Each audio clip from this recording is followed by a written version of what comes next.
it going, everybody, and welcome to a podcast I thought was dead, the Vita Life Podcast. I am your host, Spencer Presley, and assuming there's actually someone besides me and my guest listening to this, thank you for joining me. My special guest today on the currently resurrected Vita Life Podcast is Sandeep. Great, thanks for having me, Spence. So I just realized, as I've said this, and this is a tradition of any podcast I've ever hosted. So, alright, I'm going to be doing this. Is your last name just Rai or Ray? How do you pronounce your last name? Okay. Rai, yeah. I have been talking to you for so many years, but I've never actually had to say your last name out loud. And it just came up to me and I'm like, well, because you're one of the rare cases of, I get a lot of people on my different shows, but for whatever reason, I'm the weird one of, I like to use my name. Although, actually, you probably go by Too Old for Gaming more than your actual real name, don't you? Yeah, definitely. It's like I think until I released my first book or released the Kickstarter, probably nobody even knew my name. So it was only that sort of where I revealed my name to everyone. Otherwise, it was always Too Old for Gaming in terms of my YouTube and Twitter, etc. Okay, so for your introduction, we're gonna put Vita on hold because I don't think I even know the answer to this. Where did the name Too Old for Gaming come from? Because I know what you look like. You're not that old. I know. So it was probably when I was like 35 actually. So I wasn't that old when I decided on the name, but it was one day. I remember it quite clearly where I was playing video games, playing my probably PS3 at that time or something. And my wife said to me in the morning, "Aren't you too old for video games?" And then later on in the day, my mum said it to me. And then later on in that day, my wife's mum said it to me. And I just thought, I'm just going to go with it. I'm just going to take that name and kind of wear it as a badge of honor and put it on. And I just kind of decided that day randomly to set up that YouTube channel. And so I just kind of thought, okay, I'm going to go with that name and kind of wear it as my badge of honor for my channel. That's so funny. So what year would that have been, do you think? How long's your channel been like that? So it's probably about 6 years ago. 6 years. But I think my channel really only took off properly I really started committing to Vita games about 4 years ago. So it was the way my channel got started. Because I'm a huge fan of the Vita from the beginning. I was always a huge fan of the PSP. And when the PS TV was announced, or PlayStation Vita TV, I imported it from Japan straight away. I wanted it. There was no question I had to have it. And so I put a video on YouTube, kind of unboxing it, testing it out. That was the first video on my channel. And I just did that and thought, it's kind of just a cool thing, put it up there. And it got hardly any views. It was just the first thing I put up. And then I remember maybe 6 months, 8 months later, I looked at the channel and it had 30,000 views. And I thought, oh, maybe I could actually do this. Maybe I could actually start creating videos. It was always something I would have loved to have done. And I actually wish I should have done it sooner, actually. But that kind of just gave me the confidence to think, okay, let's give this a go. And then I started creating videos, and here we are. As a smaller creator, isn't it kind of fun of because YouTube doesn't hit you up and it's hey, that video you posted 3 months ago, it got 10,000 more views for no reason. So I love just every now and then looking at my channel and it's been growing a lot more recently, but it's just been so funny of I have had my channel, at least in terms of getting videos uploaded, for I think almost 11 years now, if not more. Okay, wow. And I've never deleted a single thing, which is probably what some people would It's it looks very sloppy as you go to my oldest videos, because it's just random gameplay clips from back when the PS3 had the PS3 had a few games that would actually let you direct feed footage to YouTube.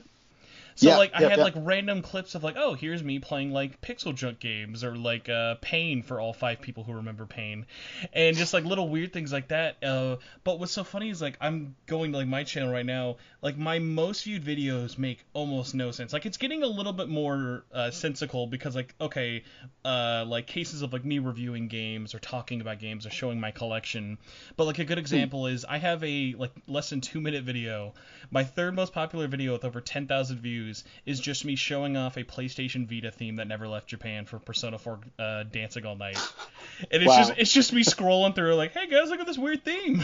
But so funny. But yeah, other weird ones that make no sense of okay, I'll do a collection video that it doesn't have to be like my most viewed one. Like for the longest time, like I had a collection video that was like, look, I have 60 games. Isn't that crazy? And then I'll get like 5K, and then like my ones are like, look, here's 240. Oh, okay, that'll be like 1K. Like, okay. Yeah.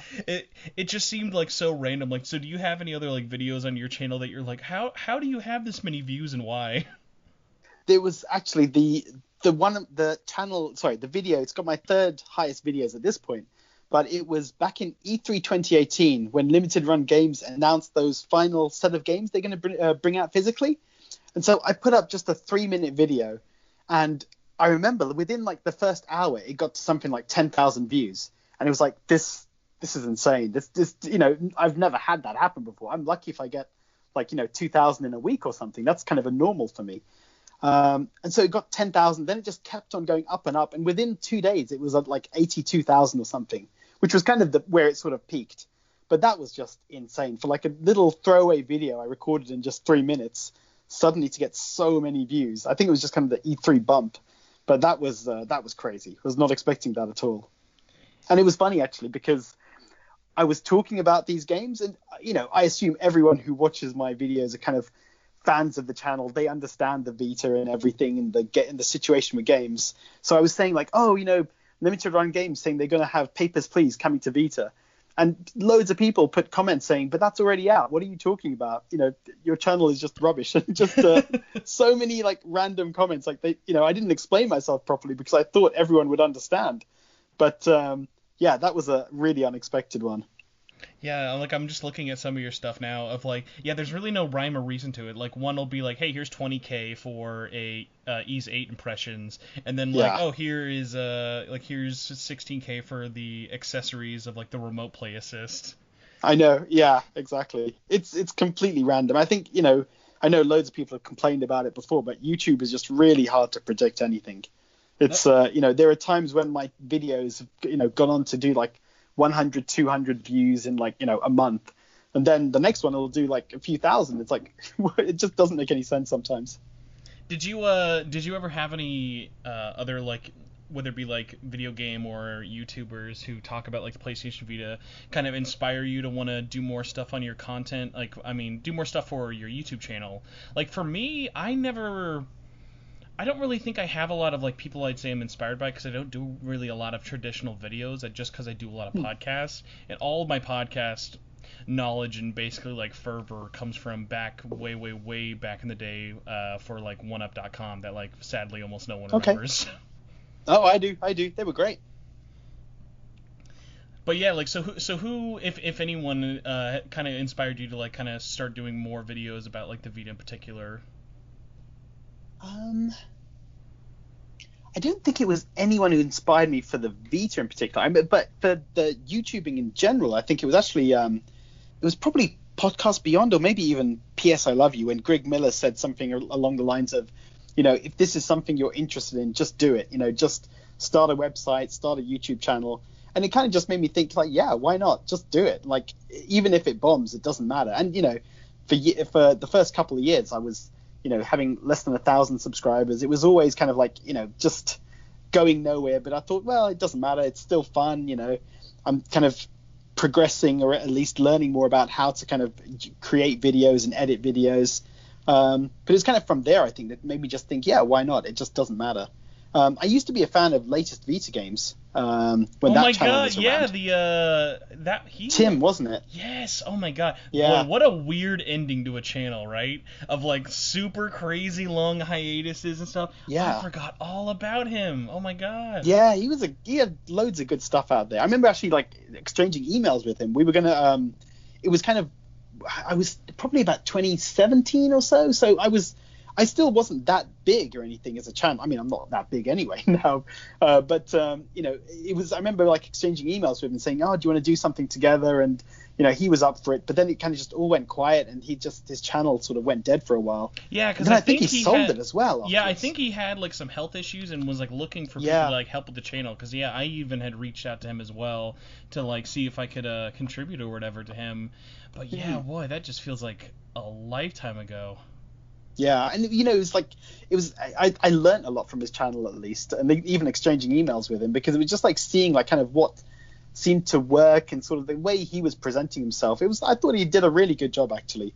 I don't think I'm the best at sort of entertaining or talking too much. I'm quite direct and to the point, which is why my reviews are normally just like 4 or 5 minutes long. But I think that works as well. I think that's kind of what I would want to see. So it kind of always made me think, well, if I would want to see it, maybe others would as well. I don't know what it is, but like as soon as you reminded me about him, I just immediately like remembered his voice, just because he had like such a unique like sound. It was like if ASMR had like a Vita channel. Yeah, it'd be like, hey, everyone, it's latest Vita games here. We're gonna look at this week's top league deals, and I'm like, oh my god. And for whatever reason, you saying that reminds me of like a weird kind of analogy of like if you miss content like that, I'm not like the biggest like fan for or against him, just because his kind of type of video isn't like the big, because usually, and I should just say I'm talking about PS Vita at 2 a.m. is like a channel who I feel like is like latest Vita games, but like if an American guy did it. Yes, agree. Yeah. So like he does like news updates talking about games, and pretty much it's just like, hey, whatever's going on news wise or community wise and things. But for me, like I probably just don't benefit it as much because I already have my nose so deep into everything already. I'm already trying to like, okay, let's find out Night Trap on Vita is broken as soon as possible, as opposed to like a month later like everybody else. But having resources like that is like very, very helpful. Yeah, definitely. No, he's got a great channel as well. I wish I could be as entertaining as him, because it's like I never manage to. I never feel like I can just talk in one of my videos the way he does it. And it's like, he does a really good job. Yeah, if there's anything Americans can definitely sympathize with each other, looking at my channel that has like every week here's like 3 hours of me just talking into a microphone nonstop. Like I've gotten to the point now where like my girlfriend, anytime I'll do a podcast, she's like, okay, I'll see you in like 4 hours. Like, no, this one's gonna be fast, I promise. She's like, oh, listen, but like, because I get in this weird situation of like I'll have like guests on, and it'll be like my favorite moments are the interviews that are like, okay, I can give you like 15, 20 minutes or whatever, and then they turn into like these crazy long chats. My two favorite ones of all time, and they couldn't be like more different guests, were the one time I talked to Lotus Juice, who does a lot of like the lyrics for Persona games. He had come from Japan and was visiting this convention, and I had just been hounding his agent, just let me talk to him. Like, give me like 5 seconds with him, I'll be like super happy. And it was really great because like we talked about like such like weird like different things with it. We were just like vibing so well, we like lost track of time. Like my favorite thing about it, talking to him, was he was involved. He is the only member of Persona 4 Dancing All Night who was involved with it when it was back being developed by Dingo, the Hatsune Miku devs. Okay. So like talking to him about that was really cool, because like there was a ton of that game that got scrapped because it was basically just Hatsune Miku but Persona, and then they brought it all internally. The other one that still feels like forever ago, like even though it was January of this year, I think I talked with Tyler Hogle of Screaming Villains, ironically talking about Night Trap. Like I talked to them for like 3.5 hours, and all that was me joining a random Night Trap Facebook group. And he finally responded to like a comment, because I tried adding him on Facebook or whatever, because he's basically off the internet, just like working on his stuff, because he's just like a one-man dev team. And he hit me up on a Facebook comment like, oh hey, I'll talk to you or whatever, like let me just take out the trash and we can just talk on Skype. And I was like, okay, maybe I'll talk to them for like 10 minutes or whatever, and we just went into it for so long.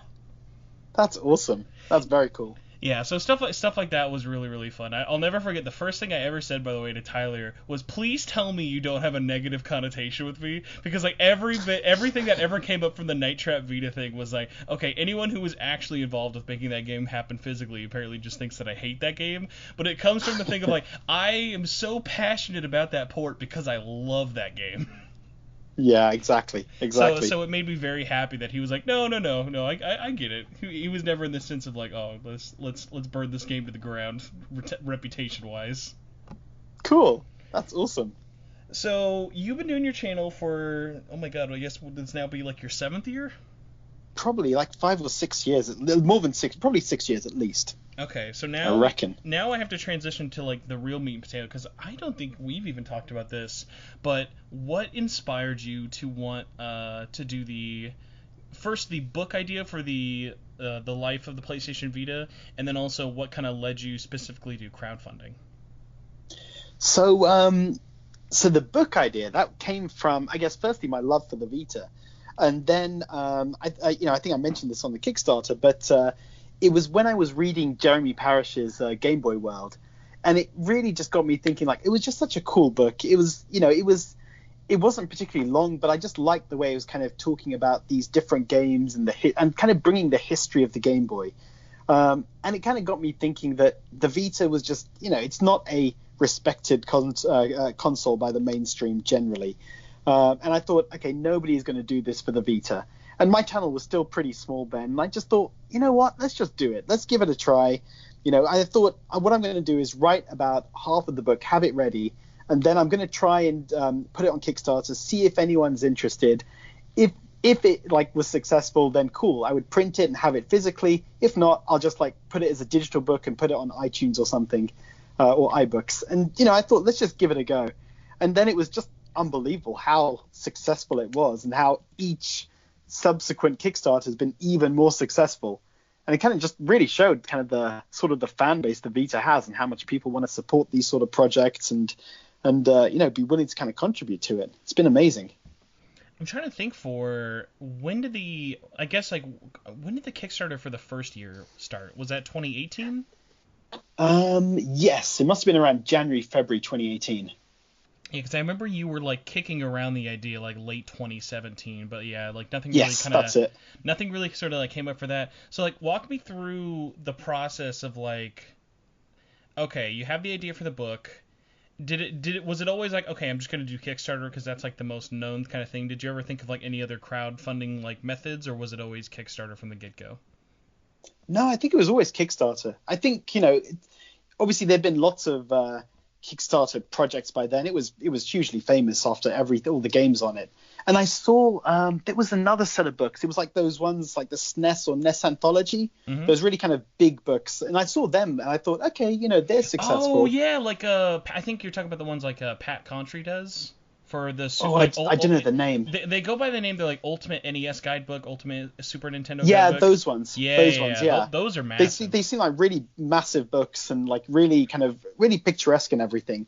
But I just kind of thought, okay, let's do that sort of the history of it. And actually, it's sort of around this time I was being made redundant from my job, but they had to keep me for around 6 months because there were some projects that were ongoing. They were all winding down, so I wasn't that busy. And I thought, okay, this is actually a really good time to just sit down at my desk when I have to be in the office and just work on this. And so, I managed to get a lot of the book done just kind of in that period. So I was almost kind of ready and primed for when the Kickstarter went live, and I thought, okay, now I've just had to do the other half of the book and I'm done. So it worked out really well. So was the reception, because I remember following along with you when the campaign started, how surprised we both were of just how immediately everyone kind of latched onto it. Yeah, it was a surprise. I purposely didn't price it too high. I thought, okay, if I sort of estimated it, if I make 100 copies, then it'll cost this much. And, I wasn't expecting to do more than 100 copies. And then it got to something like 500 backers or something, and some of them wanted 2 copies. And it was just wow, this is amazing. It's I didn't think it would get anywhere near this sort of level of that many people. So yeah, it's complete shock when that happened. And actually what was really good then is from the successful Kickstarter, I then managed to kind of get those interviews with some of those directors for the games from first party games from Sony, which was another amazing thing to have in the book, just to be able to talk to these guys and hear all of their stories from how they were making these games. So it was really cool. I remember it was so funny, talking to you when everything was kind of rising and rising and rising of as the project kind of kept going. When did you hit that point of, oh my God, I have too many ideas for the book? When did you then have to realize, okay, I have to scale back? Oh man, it was probably in that first month when the Kickstarter was live, when I started I remember the point. So originally the book had to be 104 pages because otherwise postage costs would go up, and I'd only priced it for that specific postage category. And then it was the interview with, like I mentioned, Chris Millar, who was the director of Escape Plan. And so, I said to him, can we have just 15 minutes, talk a bit about Escape Plan? And it turned out it was an hour, 15 minutes or something. So it was massive. I was only budgeting around, say, like maybe 4 to 6 pages in the book, and suddenly I had around like 24 pages of worth of material. And so at that point I thought, okay, I've got so much here. This is too much now for a 104-page book, but I can't throw it away because it's just too good. So that's when I thought, okay, so I'll do the bigger book, or the kind of digital deluxe version of it after that, which would have all the content. And then, luckily, kind of when the second book came round, there was a lot of demand for having that printed. So that's when I kind of printed that as well for everyone, which was cool. Then to have kind of the sort of the full version, the ultimate version of that book, and having all the content I wanted in it in one place. Yeah, it's so funny, like, when it comes to, like, the PlayStation Vita and Kickstarters, I feel like there are so many negative answers that immediately pop up in people's heads of, like, something about, like, throwing Vita on, like, your Kickstarter was kind of like, okay, you've now made the chance of this actually happening way harder, but there, like, it's undeniable, like, how many Kickstarters, especially in, like, the last, like, 5 years, threw Vita onto their Kickstarter at the last stretch end of it, and those games got funded. Yeah, it's true. And, I hate to be so cynical, but I feel like some of them did it just to kind of get that funding. And then honestly, like, the two biggest ones that stand out for me was Share No Kuni is a big one, because especially if you do research for that, I really, like, man, I have been trying so hard, and I will still probably not give up unless everyone involved in that just, like, puts a restraining order on me. I bet there is such an interesting story into what happened, because people don't even know. Yeah. That's the second Kickstarter for that game. They tried a Kickstarter for it previously, and it failed tremendously. And that second Kickstarter, the only reason it was successful was because in the last 2 weeks of it, they teamed up with Limited Run, and they said, hey guys, we're going to do a Kickstarter version. And that's where I think I looked at the numbers, it's 80% of all backers backed the Vita version. Wow. Yeah, that is crazy. I mean, it just shows like those people are in there. Like another good example, this one wasn't as drastic as a comparison, but do you remember when Muv-Luve's Kickstarter got announced? Muv-Luve was planned for 2 platforms, and only one of them actually came out: PC and iOS. Remember back in the day where, like, it was, hey, we'll get our visual novels on iOS for all 5 people who want to play them there. So, like, they threw Vita on, like, as a late stretch goal. Like, they kind of did the Mighty Number 9 thing of, like, hey, it's like a super late bonus one, not like, hey, we weren't going to get it funded anyways. But I think, like, while there is, like, it's probably a lot more closer to 50-50 in terms of people I know who've played the original Muv-Luve. Like, if you want to get that original, more, like, kind of Dojin game experience, you're playing the PC version. But like the fact that Vita version happened, that's another game there's a great story behind, like, so many people don't know what happened, like, to that game of like, did you know Limited Run Games was going to publish Muv-Luve at one point? No, I didn't know that. So wow. Sekai Project worked on the Kickstarter, and I think still kind of did at a certain point. Like, they helped publish at least the first game in the trilogy on PC. And it was like a partnership with, like, Desica Games and a whole bunch of other things. And they got to a point where they're like, no one's going to want to publish this, so we'll just give it to Limited Run, because they'll do just, like, they'll be able to print all the ones we need, and they'll be able to sell more copies. Because remember at the time when Limited Run partnered up with Sekai Project, they were like, guys, look, here are 30 games. We're going to port all of these. They're going to be in Unity. It's going to be great. Like, it's what I told you happened to House and Fata Morgana, but, like, it actually happened. It would just never happen to any Sekai Project games. And, like, that was, like, one of the things I had a chat actually with Chris. He's the CEO of Sekai Games. I still need to put this up somewhere. I just don't know, like, of what context, because, like, I basically just sat down with him at a convention for, like, 40 minutes, and one of my big things I wanted to talk about is, like, that company has a really bad reputation with too many Kickstarters and not delivering them fast enough. And sure. Anyone who's a Vita fan, like, if you like Sekai Project, it is because you like Rabby Ribby, and you're probably mad that they never did anything else. Like, yes, they did Root Letter, but, like, that company had a lot of, like, hey, we're going to announce Kickstarters, we're going to say Vita, and we're pretty much only going to support PC, and now they're doing Switch because that's a much larger platform. Yeah. Funnily enough, I need to, it looks like I'm going to have a retrospective for Muv-Luve in the third book. I put a vote out for the backers to choose. It came 25% is saying Muv-Luv, which is, yeah, I should have expected that. I mean, it is. I think it is still the number one highest rated by the community in terms of visual novel database. Is the number one highest rated visual novel of all time. Yeah. I couldn't get into it personally, but that one is such like a can of worms. Of it is like it's a journey. You can't just jump. Like the best part of Muv-Luv is not the trilogy. It is alternate, or I think it's alternative. But you have to go through the first two games to really kind of get into that world, or else it doesn't hit as hard. Like, you need to get past the really tropey anime cheesiness, and like once you've kind of gotten to the characters at that point, that's what makes the last act hit so hard. But yeah, so whoever is I don't know if you are planning on doing that retrospective yourself, but depending on who you get for that, that'll be very interesting and very That game is a trip. I love that game, but that game is such an interesting trip. Yeah, and the Kickstarter, like you said, the Kickstarter journey seems like such a nightmare. Backers seem really unhappy about that one. I'm kind of glad I didn't back that one. Yeah, but, that was another one I was really glad about. But yeah, shout outs to, just because to like put a little bit of a bow on that one, shout out to P-Cube Games. Like, they saved that game. The only reason that Vita version came out is because of them, and the fact that like that got like a retail release at the end of the day too was even crazier. Yeah, definitely. Oh man, I don't know why. Anytime I think of Pika Games, I just start feeling bad for them. Like, they got so screwed on Omega Labyrinth. Like, there's no way that that is just a game that is done that they can never release now, and it's so heartbreaking. It's really bad. Sony just that is a whole other can of worms, though. It is, yeah. So going back to the book, though, had a lot of like, honestly, like, at least from the outsider's perspective, even though like I tried helping out as much as I could with the first book, but from an outsider's perspective, did you have like any like hiccups, whether it came to like getting everything kind of printed, shipped out for it? Because I feel like anyone I talked to about all of your books, really, like for the first two, it was just smooth sailing of like you over delivered and actually got it all done before, which is, even for all Kickstarters in general, a rarity.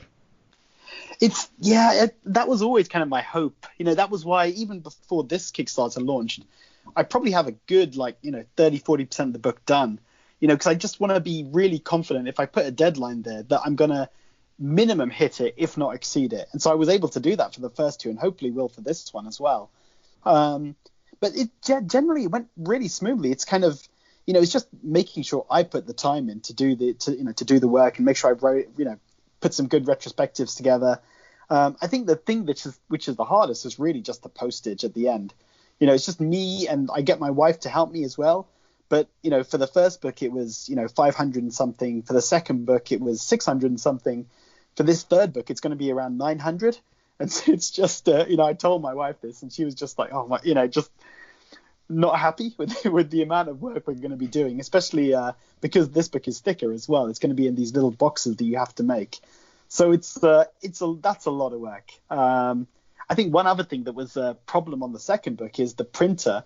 The guys who printed the book, they sent a lot of kind of defective copies. Mm-hmm. So right now in my loft, I've got a good maybe 120, which were kind of rejected copies, and they replaced them, which is fine. But it was just like, after the first box, I went through and realized there were like, say, 20 that were not good enough to send. I then opened up all kind of 10 boxes and went through all of them, pulled aside all the ones that were, defective, and had to get them kind of sorted out and replaced. But it was just, that wasn't a great experience. But, they're good printers otherwise, but it was just a bit disappointing that happened. It kind of panicking that, have I lost the money for 120 of these books? But, they came through in the end. Just curious, who did you get for your printing? Like, who'd you get to that service? It was this company in the UK called Mixam, Mixam. Okay, yeah. The quality's been really good. Apart from this, last round where they did have some kind of defective ones, but they were good about it. They replaced them pretty quickly. Well, within about 3 weeks or so. But they were good about it, so can't really fault them. So definitely use them again. So looking back, at least for the first book, does anything kind of stand out to you, whether it be the process of how everything kind of went out or the actual contents of the book itself, that you look back on and you're like, oh, God, if I had a time machine, I would do this? think I probably would have just made it a bigger book up front. So, I had that restriction of 104 pages, which was really painful to kind of try and stick to that limit. It was always, that was sort of making the decision of what doesn't go in and what does go in at the end was annoying. It was your own but personal then, Sophie's choice, I'm sure. You're just looking at exactly. Exactly, yeah. But, if I had said, like, at the beginning, this is going to be 180 pages and, the only thing, what worried me is the cost. Like, it just felt like, would anyone really want to spend this much money on the book, especially given how much postage was? I thought, no, it's like, I wasn't even sure I'd get those 100 copies sold through the Kickstarter. So to think if it was double the price and postage was double as well, I thought it's not going to happen. Let's just stick to this price limit, and then at least postage is manageable. I may get a few people who want to back me, but I probably should have just gone with the big book from the beginning. Yeah, because you ended up having, you actually ended up reprinting, at least for separately, the deluxe one you did make physically for a couple of offhanded sales through the website. How many of those do you think exist, like, in terms of, like, that were, like, sold online? I think so. I reprinted it for the second Kickstarter as well, so some people backed it through that. Mm-hmm. It was probably a total of 250. Okay. But then, so for the third Kickstarter, again, I'm going to be reprinting it for people who who have kind of backed for the tier 4 big bundle. And so that, I think, from memory, it was probably like another 300 or so. Did you ever have that moment when you printed the first one? Because I had this a couple of times because you had given it to, because originally the idea of printing the digital deluxe one was like, okay, well, you could have it printed for yourself, and then you'd given it to a couple of people who had helped out with stuff. I remember sharing it to someone online and then being like, oh, dude, I didn't get that one. Where'd you get that one? Yeah. Of like immediately them having that FOMO of like, oh no.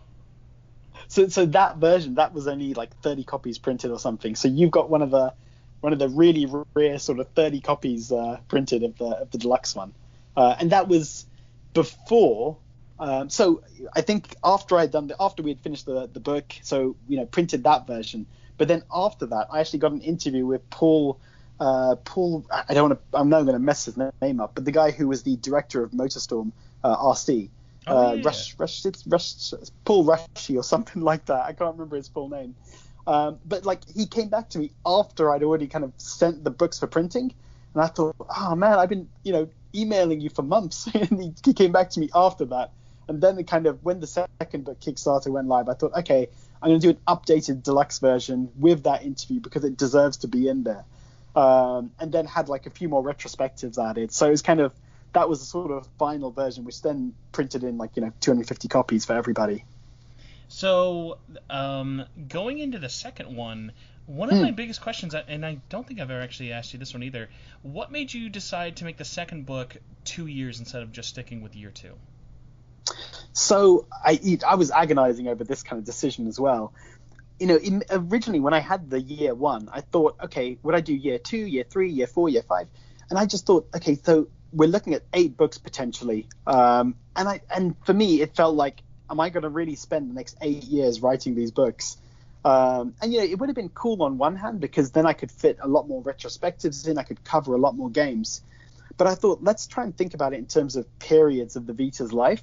So, first book was kind of the announcement and then the launch and that first year. And I thought, okay, years 2 and 3, when you think about the way the Vita was handled by Sony, for those 2 years, 2013, 2014, Sony were trying to sell the Vita. They were trying to do things to make the Vita marketable. They were releasing games for it, things like Killzone, Freedom Wars, Soul Sacrifice. They had the PS TV, they had the Vita Slim, PS Now. And I thought, okay, this is kind of a period where Sony was still doing something. They were trying to make the Vita something. And so I thought that's a good kind of period to cover in itself. And then 2015 onwards was for the third book, that was basically when Sony had given up, but then you had all these other companies still supporting it and all the fans supporting it, which kind of continued its life a lot longer than anyone could have predicted it could go on for. Yeah, because I'm actually now at the point where you have to be, especially with all the current events that have been happening in 2020 with the Vita. Mm. Are you at a point now where you regret making the third book called The End, or are you now at the point of how much can I squeeze in? Because I feel like every month now in 2020, even for the Vita, has been like, okay, well, physical production's ending next year. Well, actually, QA's been a total nightmare right now, and like all the stuff with like now like ratings and everything. It's like the story. Honestly, it's so funny. Like the story for the Vita, like everyone kind of just sort of thought after cart production ended in 2019 for the West, okay, it's going to be pretty much quiet sailing. We'll get a couple of things every now and then out of Asia. But I would honestly even venture guessing 2020 is a quieter year for physical games, but has been a louder year in just terms of like developing for the system in general. Yeah, it's true. So right now, in terms of the book, there are 7 sort of chapters in the history section. And chapters 1 to 6 are done, and chapter 6 ends so well that I don't want to touch it. It ends at the point where the Vita production stops, and so I think it ends really well. So I'm not going to touch that chapter. But then chapter 7, I want to try and wrap up sort of all these events into it somehow. So I'm kind of glad I only wrote half of that chapter, and now I want to go back and redo it all. But it kind of feels like that the title of the book, The End, is sort of even more fitting for where the Vita is right now and where it's kind of going to be in by the time this book is actually released. I think we've had such an amazing run for it to last 8 years. But I think by the time the book comes out, it really will be sort of the end almost of us getting, in a sad way, that ends up being the title. Mm-hmm. Yeah, it was also, so actually, to give you sort of background in terms of where those names came from. I don't know if you've kind of ever read sort of comic books, but the Batman comics, there was Batman Year One, and then they had kind of a whole run of Marvel comics called The End, so like the X-Men The End or Spider-Man The End. Yeah. And so it was kind of those, that was part of my thinking around it. So, Year One, PlayStation Vita Year One was the beginning, and then, The End was kind of the, based on sort of those Marvel comics as well, taking that title. So that's kind of where those names came to my head, and it kind of turned out they were quite fitting as well. Did you have any bucket list interviews of people you really wanted to talk with, whether it be for retrospectives or just to like get just to like have any sort of work into getting them involved with any of the 3 books? Yeah, it was actually it was in years 2 and 3. The director and also I think it was a story director for Tearaway. I can't remember their names off the top of my head right now. But I wanted to try and speak to both of them, but it just couldn't get through to them. But it was a shame, because I think actually for years 2 and 3, I had kind of one interview there, which was with Greg Miller, which was actually awesome to actually talk to him on the phone.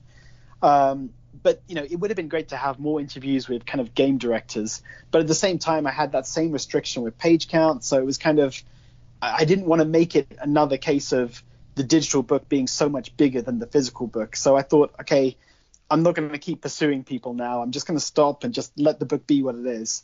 And year 3, The End, I'm going to make that be kind of as big as it wants to be, and just kind of make it what it needs to be, essentially, rather than restricting myself page count. I was kind of confident by the 3rd book that people will sort of back this kind of bigger book, even if it is more expensive. I think people kind of, were happy with the product, that like I can hopefully say. So I think they were happy to kind of back the sort of more expensive one and have more content in it. I know, like, for me, a really big get, if I could ever make it happen, and there's obviously a language barrier which would make this infinitely harder. I've always really wanted to talk to like anyone on the technical side of stuff like an Atlas, because I am amazed at how often they kind of get ignored for. I think they make like some of the most like graphically like stunning games up there with stuff like outside of the first party titles. Like I think Falcom does a lot of really, really great graphically impressive stuff, but I think mostly in part of like their most impressive game never coming out in the West. Like if you've played the Vita version of Catherine, the fact that it is better looking and better playing than the PS3 version is like a true testament. And the fact that they made that game without having to overclock the system, like you can still do all of its functions, you can still check the trophies, like they're not even pushing it to its limits, is the craziest part of that whole port. Oh wow. Okay. Yeah, I haven't tried the Vita version yet. It's one of those sore points, really. I was always hoping it would come to the West. I know, But because you have a modded system, you can appreciate this more. yes. Did you see that the modding community has now fully implemented all of the English dialogue and text from the PS4 version into the Vita version? Yes, I did see that. So it has got me really tempted to buy it now, actually.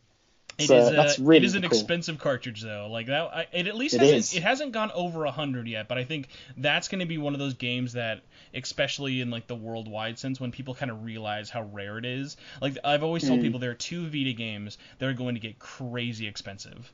Catherine in general, because that is the whatever Sony's minimum print run for Japan. Well, I know it's not the same as Asia, just because of they are different like plants and factories and stuff. I think, for what I've been told, Catherine Full Body on Vita got around, if not 5, like in the area of 5 to 10,000 copies, which for a big game like that is really tiny.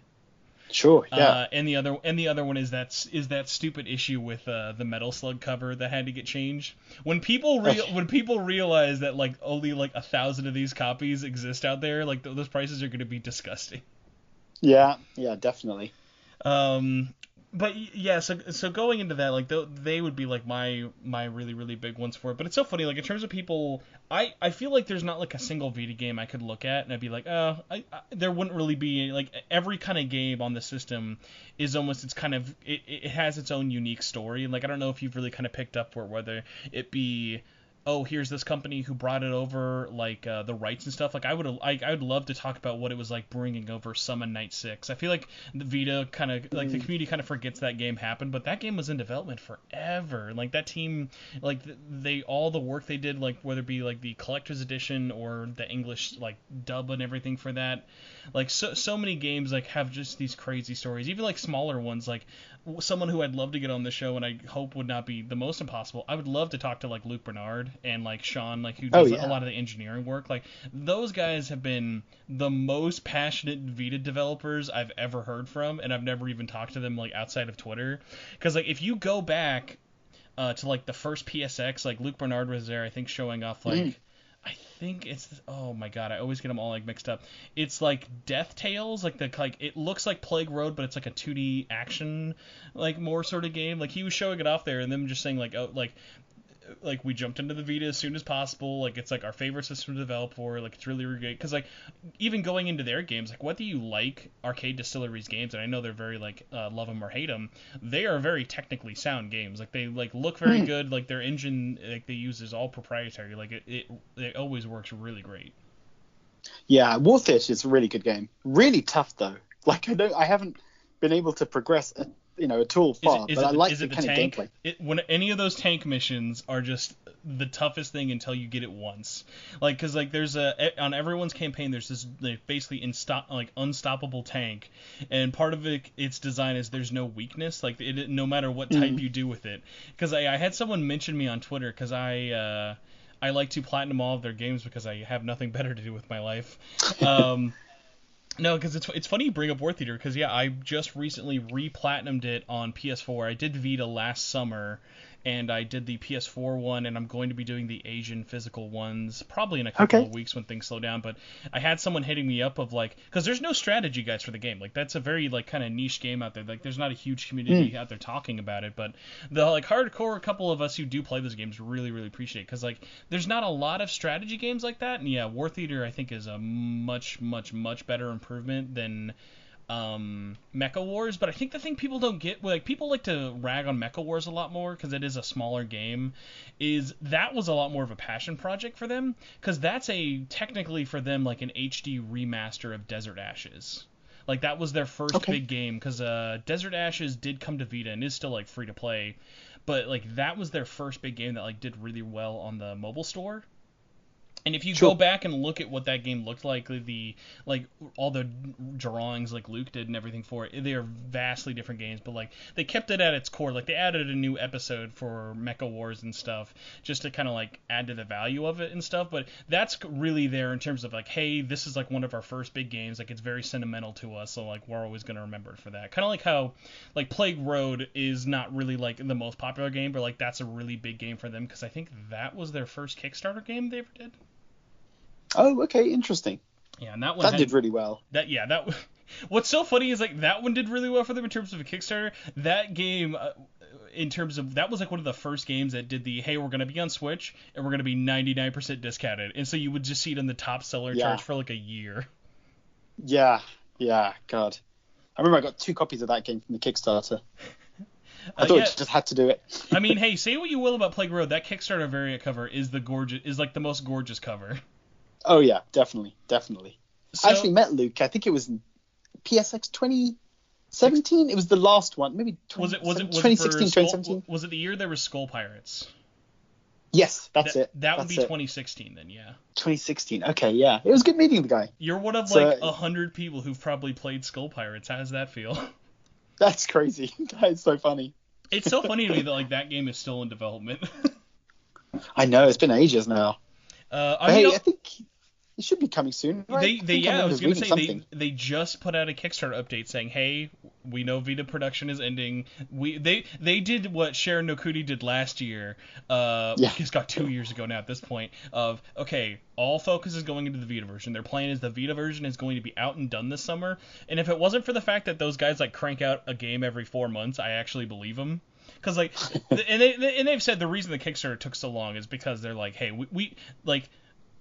Our last Kickstarter game we did was, not counting the Indiegogo stuff, which is its own ball of wax, but the last Kickstarter they did for Plague Road, they delivered that on time, but the problem was that was a rush development, and so they wanted to wipe away the fear of that and say, hey, we're going to take this extra Kickstarter money and we're going to make it a better game because like we can give it the extra development time. Yeah. So looking forward to that. So for you though, now that you're at the point, would you, like percentage-wise, where would you say you're at for book 3? Oh, pretty far actually. I am writing-wise, I'm probably about 80% done. It's there's the fiddly little bits to do as well, which so in terms of the whole book, I'm probably about 70% done. Actually, I'm probably writing done. I'm probably about 90% done writing-wise. I've done a lot. It's the bit, the painful bit is always the library. So for every single game, I have like a little kind of icon there, which goes into the book for all the games. And because this is covering every year from 2015 onwards, it's kind of hundreds of games that I'm going through PSN, trying to pick the right pictures and everything. And so that I've been really lazy to do. And that's about 20 pages worth because it's going to be such a big library section. So I'm really far along when it comes to the book, but I just need to sit down and do that, which I've been putting off for months because I'm just lazy and just don't want to have to do it. When you get to 2020, can you just like email one of the nice guys at Rai-Vita Games and just say, hey, can you just give me the JPEG you put on the PlayStation Store for all of your games? That'll like save me 50% of the work here. Exactly. That's what I need to do. I mean, they have like majority of games from 2019, 2020 anyway. Just go with them. By the way, shout out to you.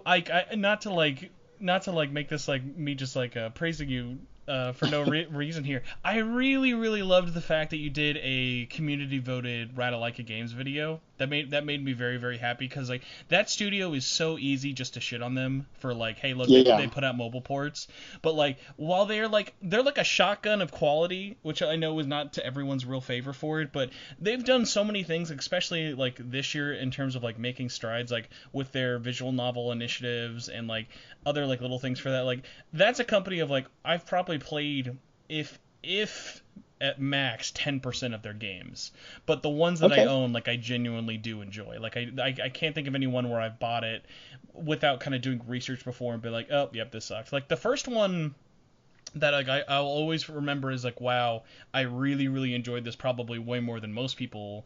Like I know for you, your big one, I don't know if it's changed. Is it still Super Destronauts? I think that's the one I found most addictive, but actually Thy Sword, which came out just this week, that's a really good game. Really, really fun. Not super long, but actually just really good fun. So I recommend that one for anyone listening. Yeah, mine is always still back in 1995, just because like it's the only game like that on the Vita, which like kind of like Night Trap, I give a lot of leeway in terms of some of its like problems, whether it be in terms of it's kind of short or what blah blah blah. Like if you want a 3D horror game, like with those old like Resident Evil or Silent Hill type games, like that scratches that itch like so perfectly, and just something about that game clicked with me really, really well. Cool. Actually, I haven't played that one yet. It is that was one of the rare ones of when I was helping work on the last Vita Lounge issue. I was really glad that like I could give that a review, because I'm willing to bet that game will probably never see a review in print media ever. And the developer who worked on that, I know, was really, really appreciative that Rai-Vita reached out to him, because it's just like that one is like a one-man dev team in Japan. Like he ported that game. What's so funny is he's ported it to PC and 3DS. He made a 3DS version all on his own that never left Japan. And like most people don't even know about that version. Yeah, I hadn't heard that.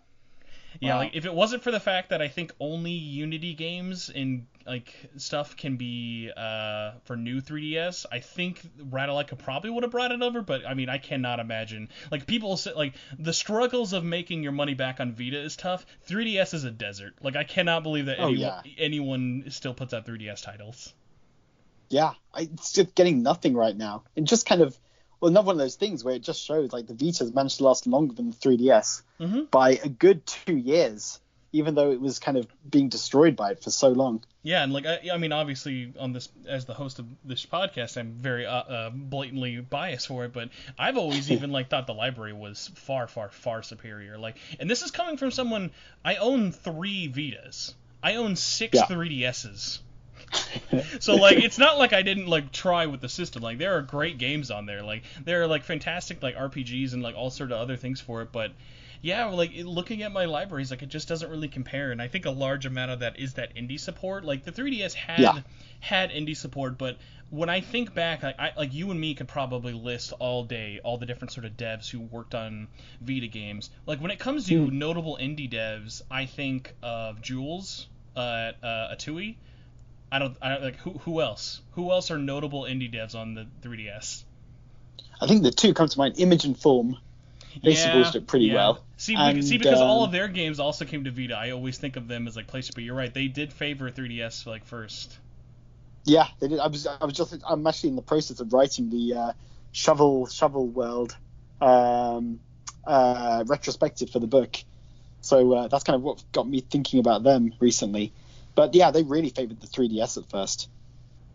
And Shovel Knight was on 3DS, I think, as well. Shovel Knight's big thing was, remember, it launched PC, 3DS, and Wii U.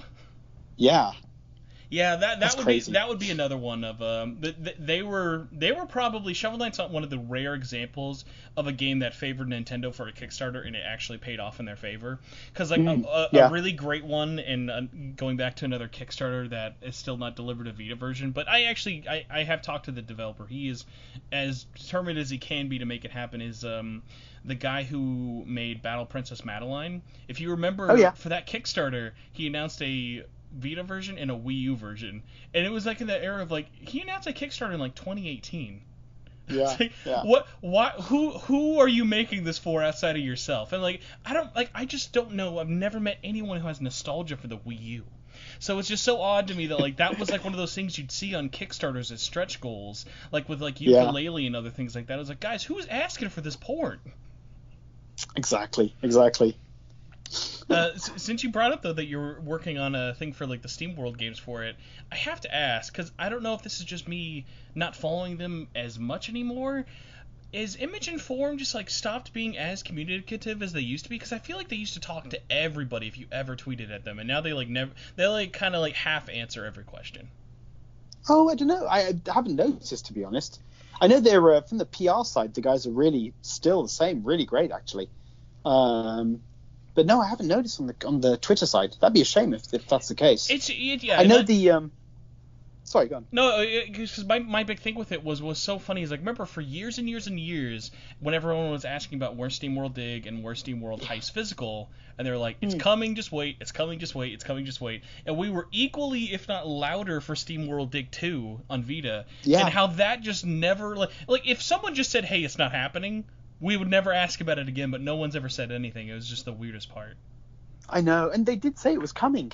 Well, they said we're listening to you guys, or something like that. It's like, okay, but we need an answer. Tell us what's happening. Because I'm willing to bet money that no one at East Asia Soft has it in the can and they're just waiting. So like, guys, should we do SteamWorld Dig 2 in April? No, it's Emma month. We gotta make this Emma month instead. We gotta get that Emma out. I know. I mean, maybe Limited Run Games still has it. Maybe, they're going to surprise us or something in the summer. But I don't know. It's shocking that no one would want to pick that up and that they wouldn't want to have that done physically either. I gotta pick your brain. Oh, you know what? As I'm thinking about this, and this is such a weird little tangent. Isn't it weird? Like, because like Image and Form, like a lot of those devs are based out of like Germany and stuff, right? Sweden, I believe. I'm amazed that like not more European like devs kind of went to work with Strictly Limited, because I was always amazed at how small their library of Vita stuff was, and almost all their big hitters, ironically, are these Japanese titles. I know. Yeah, I don't know. Maybe Limited Run Games had the monopoly almost at that point, where everyone wanted to work with them. Because the other guys weren't getting many big titles at that time. East Asia Soft at least had Severed, but the other guys weren't getting that much. There is a great story. If you ever want to get into the petty nature of game devs and game pub world, when Limited Run Games found out that East Asia Soft got severed, they were so mad. Oh, really? Oh, dude, they had been hounding Drinkbox to get that. So my question, I've never found an answer still, because like I don't know who in Asia like had like a loophole for Drinkbox to get interested. I would love to know like how that happened, because for everything that happened was basically they got severed, and then because it was a slow seller, which still boggles my mind, because that is such a great game, but I think because it was a slow seller, that's why they ended up going to, a mixture of that, and when Sony announced in E3 of 2018 that cart production was going to end the next year, a lot of devs ended up going to Limited Run and being like, hey, can you just do a game? Who had turned them down or listened to them before. Like, a good example of that is Bastion. Like, Supergiant ignored them for years, and then after that E3, contacted Limited Run and said, okay, hey, can you make this happen? And that's what happened with it. Wow, interesting. Okay. Yeah, but I want to do a weird little word experiment for you, just because we're on the topic of this, and I know you and I are we're very opinionated in the world of limited physical indie games for the Vita. I'm gonna say a company, and I want you to like just give me the first sentence that comes to mind when you think about it. I mean, basically word association, but for each of the Vita supporters. Okay. I'm gonna start with a heavy hitter, so get your socks on, everybody. Okay. Signature Edition games. Great quality releases. Great quality. The quality of their boxes for the limited editions were great, especially Darkest Dungeon. Like, they blow the other companies out of the water when it comes to the quality of their limited editions, I reckon. I'm going to hard disagree on that one. When I think of Signature Edition, I think, why? Why did you guys try? You guys were the second out of the gate, not counting Brian, because Brian is just kind of his own thing. Like, V-Blank, hey, you did your games, cool, thanks. Yeah. I'm sorry, I actually do have a little bit more to say about the Drinkbox version. Okay, so Brian published Guacamelee 1 on PS4 physically. Do you remember that? Way back? Yeah, I remember. Brian had the rights to the Vita version. Because Guacamelee wasn't as well received physically for PS4, he kind of sat on it for a while till that contract lapsed. So Brian didn't have anything happen with it, and then I think Severed happened finally, and then it went over to Limited Run. Because I always forget that Brian had that contract with the Drinkbox, because everyone forgets about that little version of it. Interesting. I'm learning a lot here. Thank you. So I like to put my nose all up in people's things so I can talk about. So, So going back though, so Strictly Limited I don't hate any of their games. I wouldn't say any of their games are like bad. It's like each little one of like, I think they didn't do enough. They were way spaced out without any real kind of stuff. I enjoy all of their games. Like Slain, I think is interesting, but that port is like a really hot mess. Count Luke Lucanor, I think is Yeah, what it is. Count Lucanor. Yeah. That's another one that was like really kind of like, that was in the rougher patch of like Ratalaika starting. I always like it though for the fact of like, hey, that's their first game they ever did physically. And actually, I really, really dig that studio. They have a game that came out last year called the Yuppie Psycho.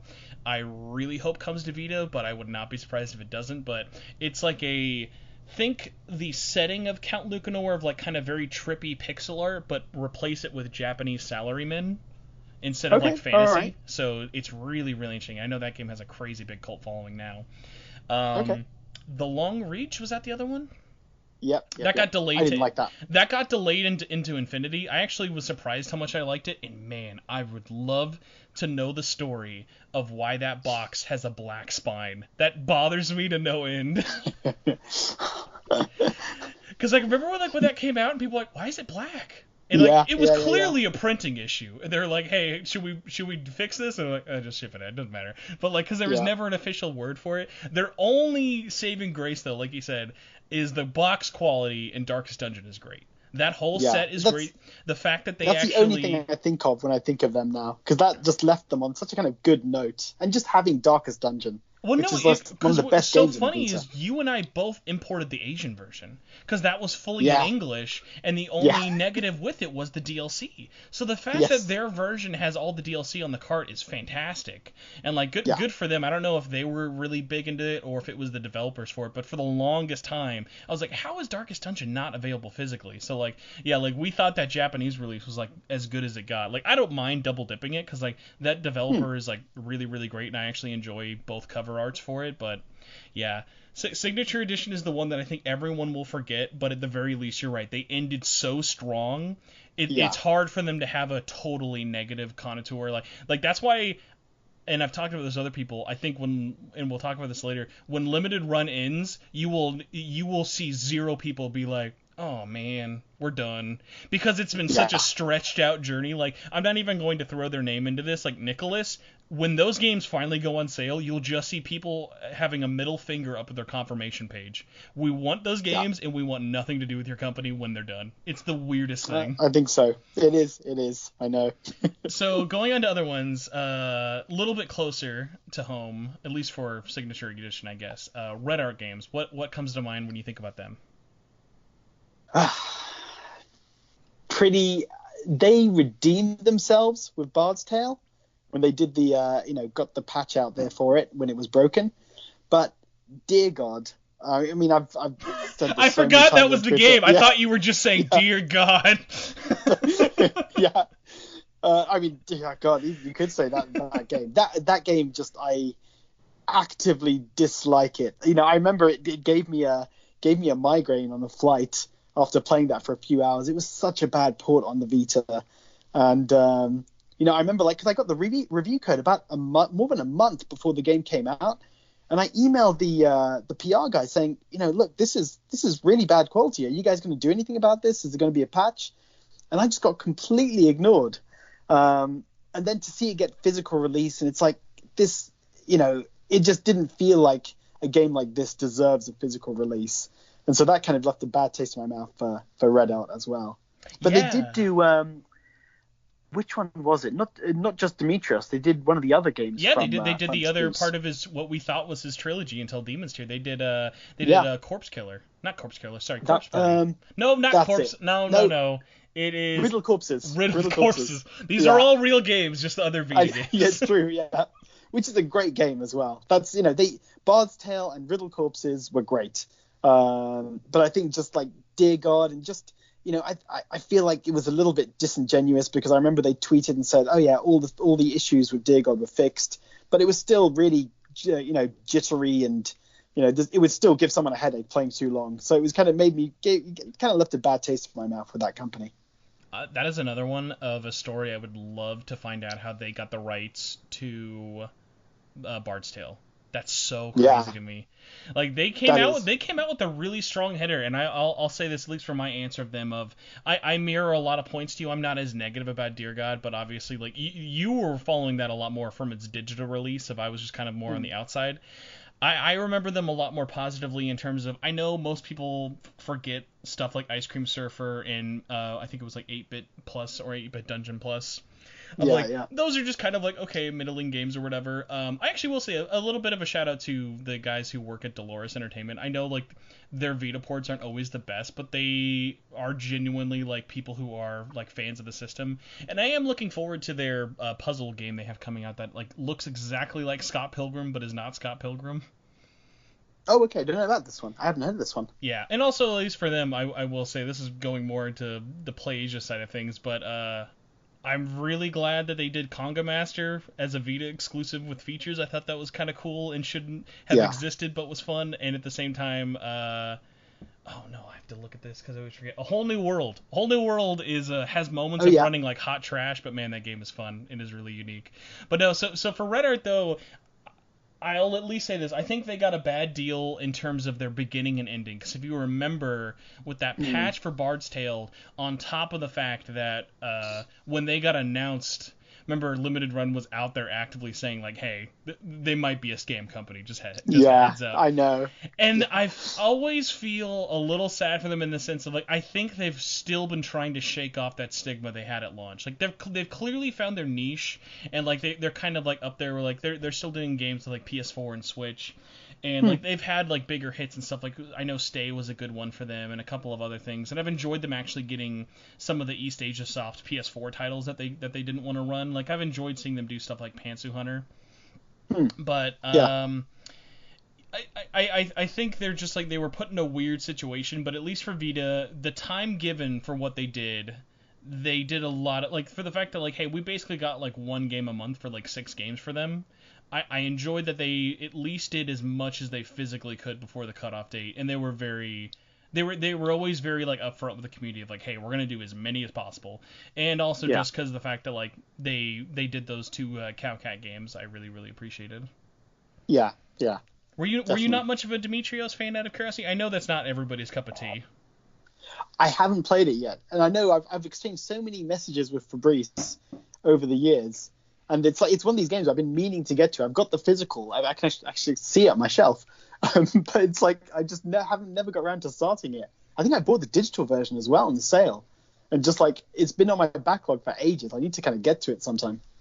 Yeah, so like the funny thing with that of like when Demon's Tier and Guard Duty came out, like, oh, that's actually really fitting for him because it's him putting out another one of those ports by that developer whose name I'm totally forgetting. Diabolic Minds, I think. Yes, it's him doing a port by Diabolic Minds along with a point and click adventure, which is what he's known for, and because he's also working on that Bork game. Yep. So. Next publisher I want to ask, because we did bring this up, Strictly Limited. What do you think of when they get brought up? They're another six and done publisher. Yeah, it was too few.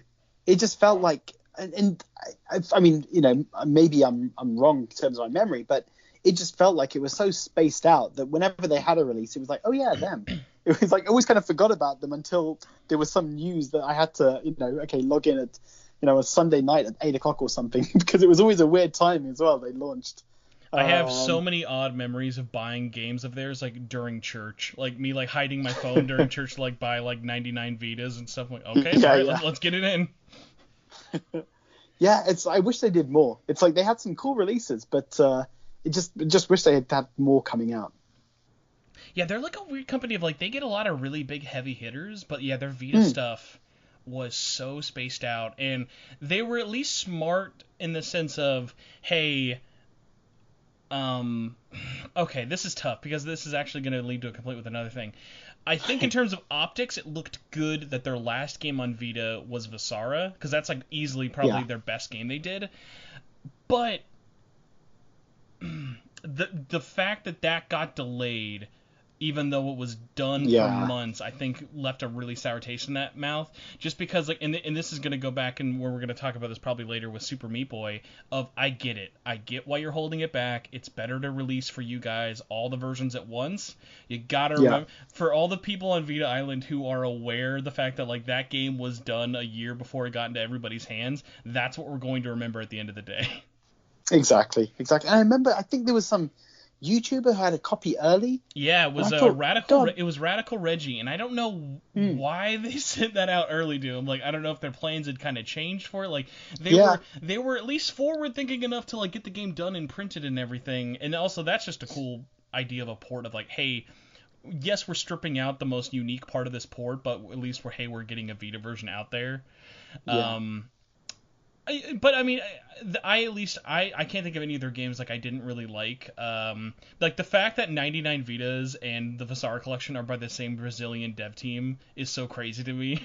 Yeah. Very cool. And just like the little stuff, like how they did those like Dojin games with oh my god, the really, really long game about the girl with the 7 lives or something. Oh, Chelsea and the bunny must die or something like that. Bunny must die, Chelsea and the 7 somethings. That's it, yeah. That one and Gundamonium are like really, really great games, and those ones are like, wow, that's like so crazy that got a physical release. And actually, because of Strictly Limited, those actually got another print run, at least for PS4 only in Japan, so I know that helped the developer a lot. And other little things like the fact that we have an exclusive version of Sayonara Umahari Kawase ++ that was just for their physical one. Of like, it's kind of like crazy. Like they had a lot of clout and they had a lot of like great developers like willing to work with them. But yeah, it was you're right. Just because everything was spaced out so long, it's kind of hard to justify the fact that like they were in the party for almost like 4 years, but the fact that they only did 6 games is hard to get past. Yeah, exactly.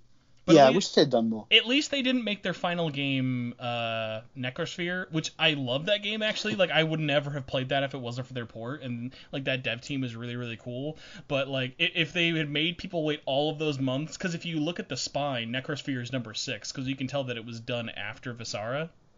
Like if they had held on to it, that would have looked really bad. Of like that would have been their dear god of like, oh god, why did we not make Visara number 6?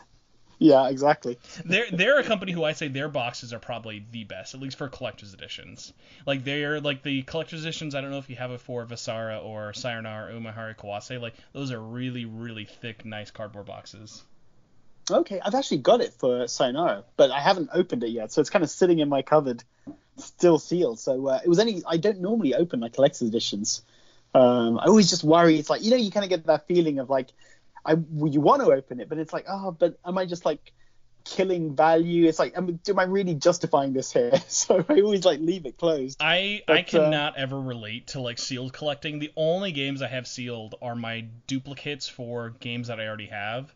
So it's like my Tesla Grad North American version I have sealed because I already have my Peggy version, and like my other cover variants for like limited run like convention covers. Like those I don't need to open. Yeah. Fair enough. I open everything, even if they're like stupidly rare or expensive. Like I used to think that I had to be that way, and then I was like, I'd rather just play them physically, so I might as well just open it up and kill. Because like, let's be real, I'm not gonna sell these. I could, I won't. I've invested too much time, love, and energy into my copy of Proteus. I gotta keep that forever. I can't imagine having a sealed copy of Proteus and be like, where's the value in this? It's true. Yep. Okay, who do I want to go? We'll go for what you would think is the biggest one, but because I want to save these ones for last is we'll do what's your association now with East Asia Soft, especially because I think we're in an interesting point of now that they're the last ones left. It's kind of interesting how people are either maybe overly critical or correctly critical, or like maybe overly favoring, and like there's kind of like different sides of where people in the community sort of land with them. Yeah, I respect them so much, and appreciate everything they do. I just, I said this recently on the review of Emma, but I just wish they were more discerning about what games they're bringing. Not every game needs a physical release, and not even to do with the fact that we've got cartridge shortage, because it doesn't sound like we do right now in Asia. It's more time shortage. But it's suddenly you're paying £30 for a game that's probably, worth like a £3 or £4 on the digital store. And it just doesn't feel like it's worth, having physically. And so it just, I think they've released loads of good games, but they've also released games that just don't need to have been released. And so I wish it would be just more like trying to hit that sort of, Metacritic 80% sort of games, rather than going for just anything that people would send to them. Do you have a game that like it stands on both ends for? Do you have one that stands out as like, okay, this is like my favorite game they put out, and this is my least favorite? I think Severed is just brilliant. And then I think some of the Ratalaika games are really good, like Super Destron or DX, especially with the extra trophies as well. it's really cool that they could do that, because a common complaint for Ratalaika games for me is always that the trophies are too easy. I just wish they would be more difficult. So it's cool that they've done that. But I'm just trying to think what other games. I'm actually just opening up their store. I mean, I think Demon's Tier is a really good one. So actually, I'm playing that right now on Switch, and it's really good. I think people are going to be really happy with that one. And Hebroxia is a really good one as well. But I think something like Emma was a disappointment. It's, I don't know if you've played that yet, but it's just like, I've not played it, but I gotta say, I'm kind of surprised at how vocal everyone is now. I don't know if was everyone just waiting for the Vita version to get in their hand, because that game's been on mobile and PC for over a year. I knew that was an auto runner. I was kind of surprised people didn't know this. Yeah, I didn't really, it's that usual sort of trap, I think, where you just get hyped up about a release and don't really think about, or don't do much research into what it really is. And so I just bought it because I buy everything they put out. And then when I played it, I thought, oh my God, did I spend money on this? I should have just done more research and, not got it. But that was just disappointing. But actually, they had some. Actually, Passo Box is a great release they've had. Rainbow Skies and Rainbow Moon, Reverie. They've had some really good games, actually. Oh, yeah. Sir Eats a Lot is another big one of, man, I know that's not a Vita exclusive anymore, but I was so happy that they were behind that game as long as they were. Yeah. I think it was the three games that left a little bad taste in my mouth was Emma, Furwind, and Ghoul Boy. I forget about Furwind. Yeah, Furwind was another one of, and funnily enough, you say that because Furwind is done by the same people who ported Emma or the same guys who ported Furwind. Yeah, I know. I don't think they like me very much. It's like they. I'm in the sense of by the time I beat Furwind, I was I enjoyed this. I enjoyed it for what it was. I didn't really regret my time. I even went through the effort of platinuming it, because that's not an easy platinum. It still took some bit of time. It was just one of those ones of clearly they were having a hard time getting everything to run, but without kind of justifying the means for it. The weird one for me was Ghoul Boy. Ghoul Boy starts as an idea of oh, this is really cool, I'm digging this, and the game, I feel the game's codes I felt was melting towards the last level, because I had a couple of weird glitches with Ghoul Boy. It was oh man, because that was, I think, their first Dolores Entertainment game, and that's when I was playing Ghoul Boy, I got really nervous for A Whole New World and Conga Master of oh no, but thankfully they've improved in terms of their port quality a lot. Yeah, and I think my main problem was with those games were actually probably not with Emma, that's not fair to say with Emma, but for Ghoul Boy and Furwind, is having the physical release come out after the digital, so no one knew whether those games would be good or not. And then we've all paid money for it, and suddenly it's this was not worth the money. This is not a great game. And so you just, it's kind of when those things happen, you just wonder, did you guys play this? It's what made you decide to put this on the Vita or choose this to be a physical game? But I mean, we don't know. It's hard to know kind of what happens in the background and how they make those decisions, and if they had nothing else to release or something, maybe no other publishers, game developers had their stuff ready for them. But it just feels like that was almost a little bit of a waste, but those were the games you chose.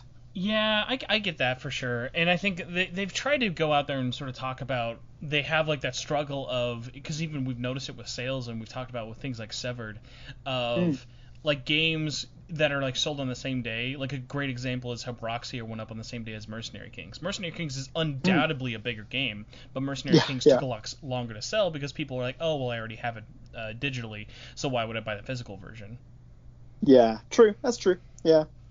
That's my big one that always stands out. As much as I love Severed, I've been such a huge fan of Tribute Games that I was so happy that they did Mercenary Kings on Vita, which was another and this was super not backhandedly, but for the longest time, because remember, people had been wanting that Vita version that was announced from Limited Run Games. They're well, there's the port bug, we can't really get the new, what's so funny is when you would look at these companies who would be hey, we can't get the latest version on the cart, it's too much work, and then you have these Asian companies be oh, okay, hey, here's the patch, it's on the cart.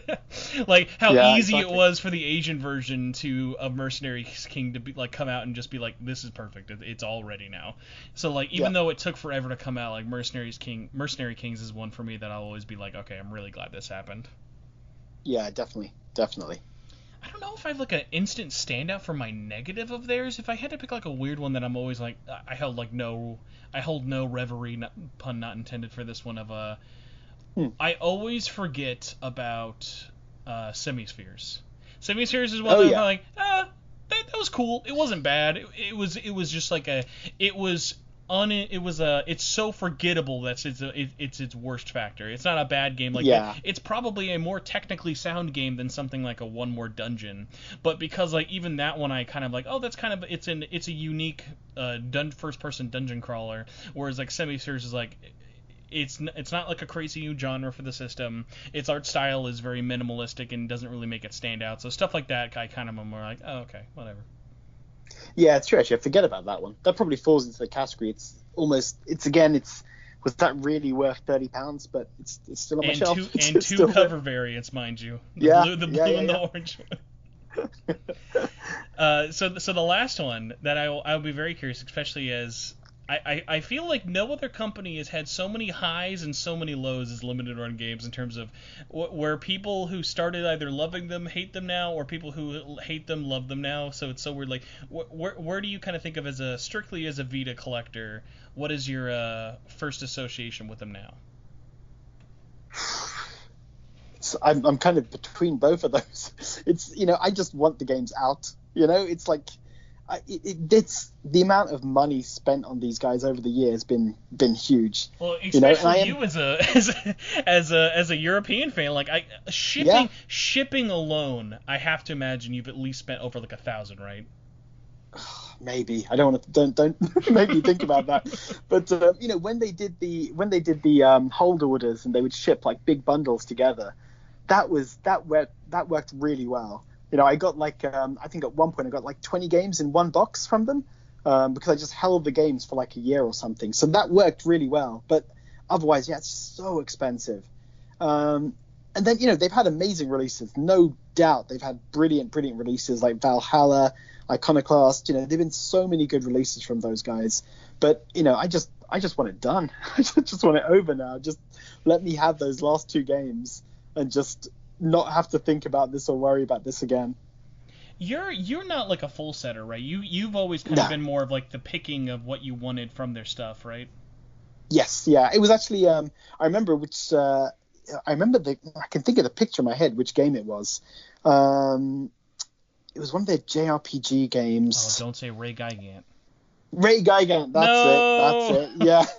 You know what? I have not given it much of a chance, to be fair, but I played it. I bought it digitally. I played it for about an hour, and within that hour there was maybe 5 minutes of gameplay, and it was like I was on the train, like 2 or 3 train journeys, struggling to just get through even 1 hour of this game, and I thought I'm not enjoying this at all.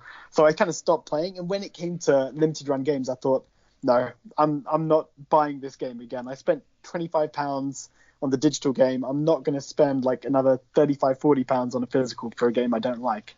So that was kind of at that point, which was quite freeing as well, actually, where I just said, I'm not doing you have that moment of like I'm not tied to them anymore, because like at that point, yeah, exactly. I'm looking at my copy of Ray Gigant like right now in front of me. It's like it's number 22. Like imagine if you were one of those people who got all the way up till, oh my god, let's say pick something like, for whatever reason Hugh hit you in such a insulting Yeah. manner, you're like, oh god, I gotta stop at 60. How can I stop at 60?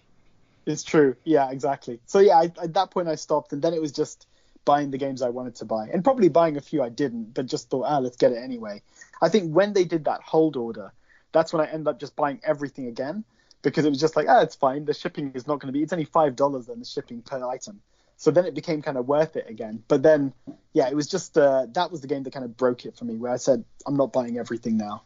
I have never heard European fans of limited run game be more vocal than when they canceled hold orders Yeah, and when that whole God. Streets of Rage 4 issue happened. Because I think a lot of things Yeah. that got lost in it was like people on the outside were looking like, hey, I don't want limited run to make a version or whatever. A large amount of those complaints were from people saying, I don't, because like what is shipping for you? Like what, £15?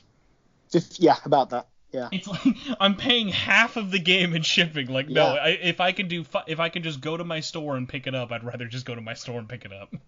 Yeah, exactly. I'm so glad I didn't order Streets of Rage from them. Words I never thought would come out of my mouth. Like, it's so weird to be like, oh, I'm Yeah. so glad I didn't order Streets of Rage, because like, yeah, I'm in the same boat of, even though shipping for me is like $7 or whatever, it's just kind of like, oh, I mean, it's nicer to know that I can just pick it up whenever I want, as opposed to I have to get it through this version. Yeah, exactly. And that's a game that's so big, it doesn't need to be published by a company like that. It can go to Amazon, Best Buy, etc. So no, that was I mean, I'm glad I didn't buy it, but it seemed like a lot of fallout from that one. So, I guess we'll kind of do like a similar thing of, do you have a standout release in terms of either positive or negative? Also, no, before I do that, I do have to say, because I don't know if you know this, did you know that I am at least one of the more responsible people involved in bringing Ray Gigant to physical through limited run games? Oh, I didn't know that. I didn't know that. Okay, How did that so happen? that is like the reason I'm so biased about that game is the publisher of Ray Gigant in the West is by a company whose name I always forget. It's like Axie or like Acili or whatever. Okay. Here, I have the copy like right in front of me. I can at least pull it out and see it. It is ACTTIL, Actil or whatever. Okay. They were the localizer and publisher. It's a whole bunch of old ex-NIS people. So I got them involved with Limited Run because I know PM Games, the guys who did like Super Beat Sonic and Demo and stuff like that. Okay. They have a relationship with that publisher because they published the physical copies of Sonic on Vita.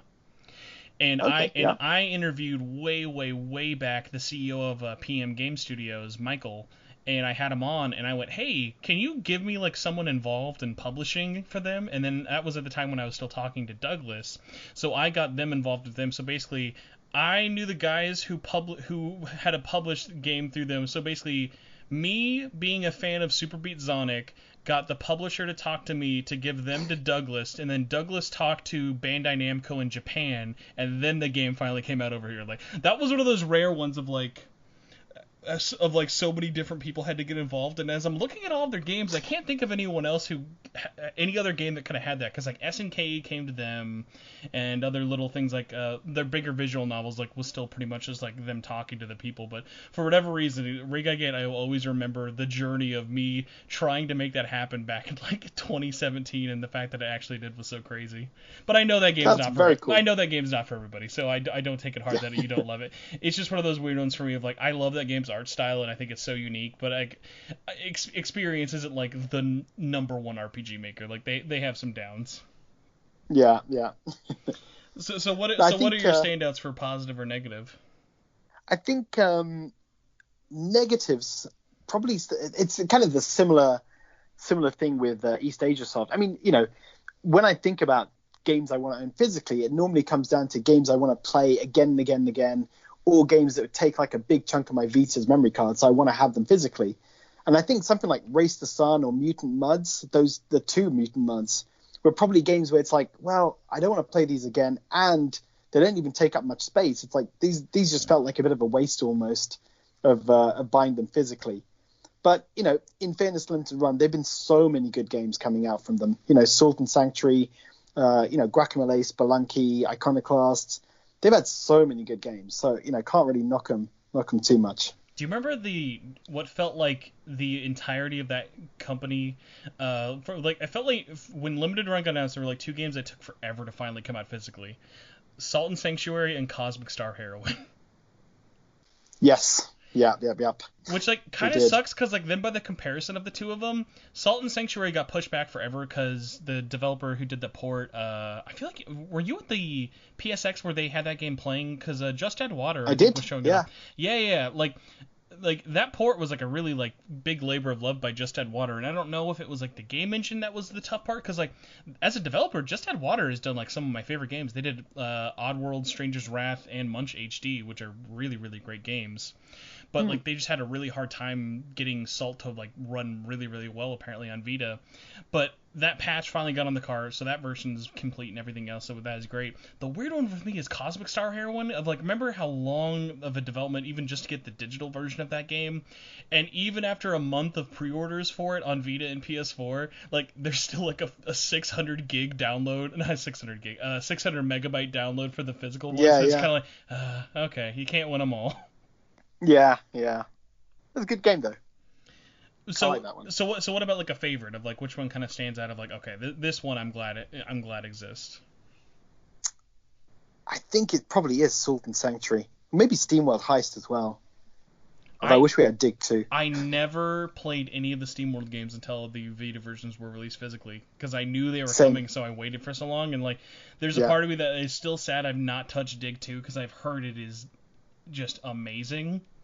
And like, I'm good. sure when like all my options are finally given up, I'll finally just say like I'll give up and just get it, because like it's just one of those games of like I cannot believe how long it took. Like a great example is Guacamelee. I never played Guacamelee until the physical version released on Vita.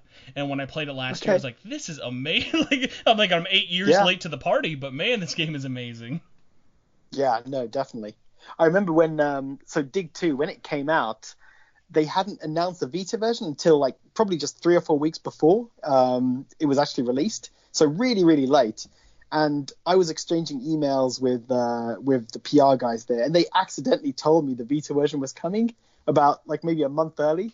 And I thought, can I say this to anyone? And so I didn't, because I thought I probably shouldn't. But it was just like, I was sitting on this really cool information for so long, and just felt like, felt relief when it was finally announced. If you remember, the reasoning behind that is because that was one of the first Nindies shown off, so they had that exclusivity announcement with Nintendo. Yes, yeah, exactly. But then it only released on Switch like a week earlier or something like that. Yeah, but I think it was kind of weird, but I mean, I think it still worked in that game's favor. Like that, like Dig 2 sold tremendously well. Yeah, brilliant game. So yeah, at least for me, you're right. I'm in such a weird boat of I agree with you of like there have been ups and downs. I'm in the weird camp of even like I'm looking at all 101 of their games. There is not a single game I look at and I'm like, why'd I buy you As Divine Hearts? Like even the Kimco games, like the Kimco games, I'm like there's a market for them. Like I like having these even cookie cutter like titles, and the good outweighs even the like I don't have a semi-spheres for anything limited run is put out, because in the weird cases of stuff like you brought up with like Race the Sun, I know you were kind of against. Like I loved Race the Sun. I put so many hours into that game, so like having that physically I was really attached to, just because of how much I loved that game at its original digital release. And then because of the fact that it had something like because it had a unique trophy list as well, I was like, okay, like it was just added more value. And introducing me to like so many different like devs and like games I never would have played. Like ones I always remember are at least I haven't brought up La Mulana. I finally got to play because of that. Skyforce is an amazing shooter. What are some other weird ones? Dragon Fantasy is ones that like I knew about beforehand, but I'm really glad because like those are super underrated RPGs. 2064, also the fact that got physically is because like that game had its own crazy journey coming to Vita, of like getting canceled like multiple times, then getting stealth launched at PSX. It's just so crazy. Yeah, just of like I'll not like have any moments of like looking back and be like, if only. Like the only weird thing, like the legitimately for me, the only things that stand out is like you mentioned of just get it out already. Like no one will be happy when Super Meat Boy or Papers, Please finally go up. And like every time I see, because I'm masochistic, and even though I have my copy of Meat Boy and Papers, Please already, I still like to look up at people selling them online. And the prices are just like I can't imagine, like, and the same thing goes for Nicholas of like if you're like Lucas Pope and you see that someone bought for like over 200 pounds a copy of Papers, Please, and you just know that it's done. It's like, how does it not make you just want to be like, just sell it? Just like, I'm aware you want to, like, I know you want to sell it with Obra Dinn. I know you want to sell it with Super Meat Boy forever, but like, just like, it's so odd to me. The Super Meat Boy one is like the weirder standout of like Papers, Please. I kind of get like, because they even them like they strategically have said no, Papers, Please is going to be our last game, because like that's just a very well received game, and like having that be their final one is going to be a big one, which is kind of funny because like thematically on their numbering sheet, Metal Slug 3 is the last one, so I find that kind of odd they wanted to do that before Papers, Please. Yeah. But with like Super Meat Boy being their next game, that's going to be like that whole sale is going to be really messy because there's no hype for Forever. Forever has been in development forever of like over 8 years, and every build that keeps getting shown, it's like, listen, I get it, you're really excited about that, but like I don't know how much of Super Meat Boy Forever's development you followed. It's the original dev team basically had a divorce. One of them went off to do Binding of Isaac and a whole bunch of other games. The other guy stuck with Super Meat Boy, and he's turned it into an auto runner, and every public build has been like, yeah, it looks like Meat Boy, but it doesn't really sound or play like Meat Boy. The game's levels are all procedurally generated, so there's not really that handcrafted feel. Like, you can tell, like, the game never shook that thing of, because originally it was announced as a mobile game. Of like a 2-button mobile game, and like I feel like they just keep adding on to this because hey, we have to make the follow-up to Super Meat Boy be like the craziest thing ever. But I think by the time it finally comes out, people who were waiting for that are going to be disappointed, and I think all the Vita fans who like, hey, you guys had to wait for this game that A, nobody really wants, and B, isn't coming to your platform is going to be really hard to swallow. Yeah, but I think we're gonna. We just end up taking whatever limited run games gives. It sucks though because like honestly like it breaks my heart when I see people like comment, whether it be to me or other places online, of being like, hey, did I miss the release? Like, what happened? Like, why? Because like because if you're not like in the know of all this stuff, Rocket Bird 2 released in December and they're done. like that's all you kind of know about it, and it's just so crazy to me. It's true. And honestly, like, not even to like get too deep into it, that was one of the things that made me, and as time has gone on past Douglas's comment recently of there being a possibility of them doing more games, because I knew that wasn't going to happen. That was why it was like so odd to me of like, why say this? Like, why? Like, you're gonna get people's hopes up, and it's like. Like, at the end of the day, if nothing happens, no one's going to be for the worse of it. But, like, all of these people who are, like, still hoping for more games, and, like, people like us out there, like, I don't know how, like, you necessarily rank the Vita, but, like, the Vita is my favorite system of all time. Like, the more I play it, the more I continue to just absolutely adore the system. And so, like, just to even give people that sliver of hope, it's like, who is that for? Why say that? Like, what amount of, like, I'm right, you're wrong is it worth to, like, bring that up to people? And that's why I was so surprised after you'd made that video, like, title and thumbnail aside, of like, listen, the problem shouldn't be that you're reporting this as new games. The problem should be, are you doing it or not, you know? Yeah, that's what I thought as well. It's, I'm not doing it as a kind of a gotcha, this is like some, crazy scoop. It's more just like, I'm excited. It's like, I really hope this happens. And I still kind of hope it, that it does happen somehow. Otherwise, it kind of, like you said, why say it if it's not true? Yeah, it's really weird. It's like the points of goodwill you're going to earn are already with people who were a fan of you. Like, you're like, there's not like this crazy amount of us that were like holding out for one game. Like, there's nothing they could make physically that's going to happen that is going to either be worth all the kerfuffle of what they'd have to go through, even if they did. And like, with all the behind the scenes stuff I know, there is nothing to suggest that like the craziest team up that's going to happen. And I still find it crazy that like, if it happens, great.